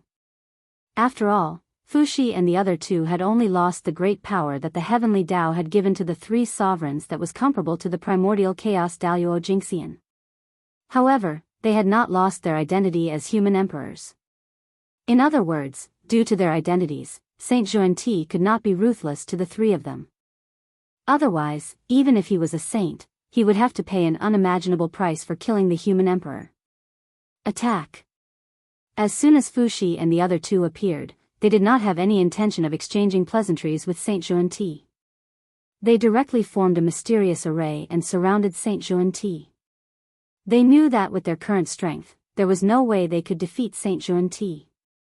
Therefore, Fuxi had specially deduced an innate array formation for the three of them. It was an array formation that abandoned all lethality and unleashed the power of the Tao of trapping to the extreme. The array formation that Fu Shi and the other two used to deal with Saint Xuanti was an extremely powerful trapping array that could firmly trap him inside. From the use of the array, it could be seen that Fu Shi and the other two's goal was very clear. They did not want to kill the enemy, but only wanted to stall for time as much as possible. First, Goddess Nuwa stopped Saint Tai Ching. Then, Great Emperor Ziwei stopped the two saints, Heavenly Lord Yuanshi and Grand Master of Heaven. Then, Great Emperor Gaochen stopped Saint Jiayin. In the end, the three human emperors appeared and stopped the last saint, Saint Xuanti. As a result, the 6 saints were all blocked by the human race and could no longer attack you the Great. However, this was not a good thing. That was because in order to stop these saints, the human race's top combat power had been mobilized. Apart from the 5 human emperors, there was no other power to help you the Great. However, those great divine abilities had yet to make a move. There were only 5 of the 5 emperors. Moreover, without the support of the heavenly Tao, they only had the power of sage to be perfection. How could 5 sage to be experts in the great perfection of the sage to be block dozens of great divinities? Haha. Now that all the experts of the human race have come out, who can save you? You the Great, it's time for you to die. The great divine abilities that had been saved by Saint Tai Ching earlier could no longer suppress the greed in their hearts when they saw that all the human experts were stalled. They continued to attack you the Great who was undergoing the tribulation. Rumble. Just as these great divine abilities were halfway through, the void suddenly shattered. 5 indomitable figures walked out from it, wanting to stop these great divine abilities. It was the 5 human emperors. After the 3 emperors broke free from the heavenly Tao's restraint, the 5 human emperors also broke free from the heavenly Tao's restraint and rushed here. However, there were still too few of them. Facing the great divine abilities that were several times more than them, their strength was simply not enough. Soon, the 5 human emperors were drowned by these great divine abilities and were forced to retreat. However, with the appearance of the 5 emperors, it was as if a signal had been activated. One after another, terrifying figures walked out from the void and stood with the 5 emperors. They fought against the great mediums who were attacking you the Great together. Those were the reinforcements of the human race. They belonged to the 3 connate races and the great divine abilities of the witch race. At this critical moment, the allies of the human race had arrived to help you the Great survive the death tribulation. Boom! Both sides did not say anything unnecessary. A large-scale chaotic battle began. It was also at this moment that you the Great's tribulation finally came to an end and showed signs of ending. Under the continuous high-intensity bombardment, the vast purple heaven divine thunder finally showed signs of weakening. Its power was gradually weakening, so much so that you the Great could barely resist it. Everything was developing in a good direction. Phew, it's finally over. On the other side, Fu Shi and the others, who were besieging Saint Xuanti, could not help but heave a long sigh of relief when they saw this scene from afar. They gradually relaxed. However, before they could completely relax, Saint Xuanti, who was opposite them, suddenly revealed a strange smile. That's right. It's finally over. As soon as Saint Xuanti finished speaking, Fu Shi and the other two knew that something was wrong. They were about to remind you the Great, but just as they were about to open their mouths, they realized that they were already a step too late. On the other side, Saint Xuanti's backup plan had already been activated. A figure suddenly appeared behind you the Great and seriously injured him. That was Saint Xuanti's evil corpse. Just as everyone was fighting, he quietly sneaked behind you the Great and attacked him the moment he let down his guard, seriously injuring him. Xuanti, you, how dare you be so despicable? How dare you be a saint? In the distance, Emperor Gaochen, who was fighting with Saint Jiayin, could not help but curse when he saw Saint Xuanti's actions. This method was indeed a little despicable. If Saint Xuanti had attacked you the Great openly, Emperor Gaochen would not have been so angry. However, he had actually launched a sneak attack. A dignified saint had launched a sneak attack on a seriously injured half-step primordial chaos cultivator. Was he really not afraid of the ridicule of the world? Of course, in terms of real thoughts, Gao Chen actually understood Saint Xuanti's actions very well. After all, they were already enemies who would not rest until one of them was dead. Naturally, they had to do everything they could to completely destroy the enemy's hope. From this point of view, Saint Xuanti did not do anything wrong. On the contrary, he did it very well. It fully displayed his cruelty to the enemy. However, understanding was one thing. However, if this really happened to him, how could Emperor Gaochen accept it? Therefore, he subconsciously wanted to shake off Saint Jie so that he could go to where Yu the Great was and force Saint Xuanti's evil corpse to retreat. Unfortunately, how could Saint Jie let him go so easily? After sensing Emperor Gaochen's intentions, Saint Jie changed his previous defensive posture and took the initiative to attack. As he unleashed his moves, he unleashed an unparalleled power that suppressed the Gaochen. Fellow Taoist Gaochen, give up. Yu the Great's fall is the will of the heavens. You can't go against it. After stopping Gaochen, Saint Jie did not forget to persuade him. At this moment, as if to confirm his words, the place where Yu the Great was changed again.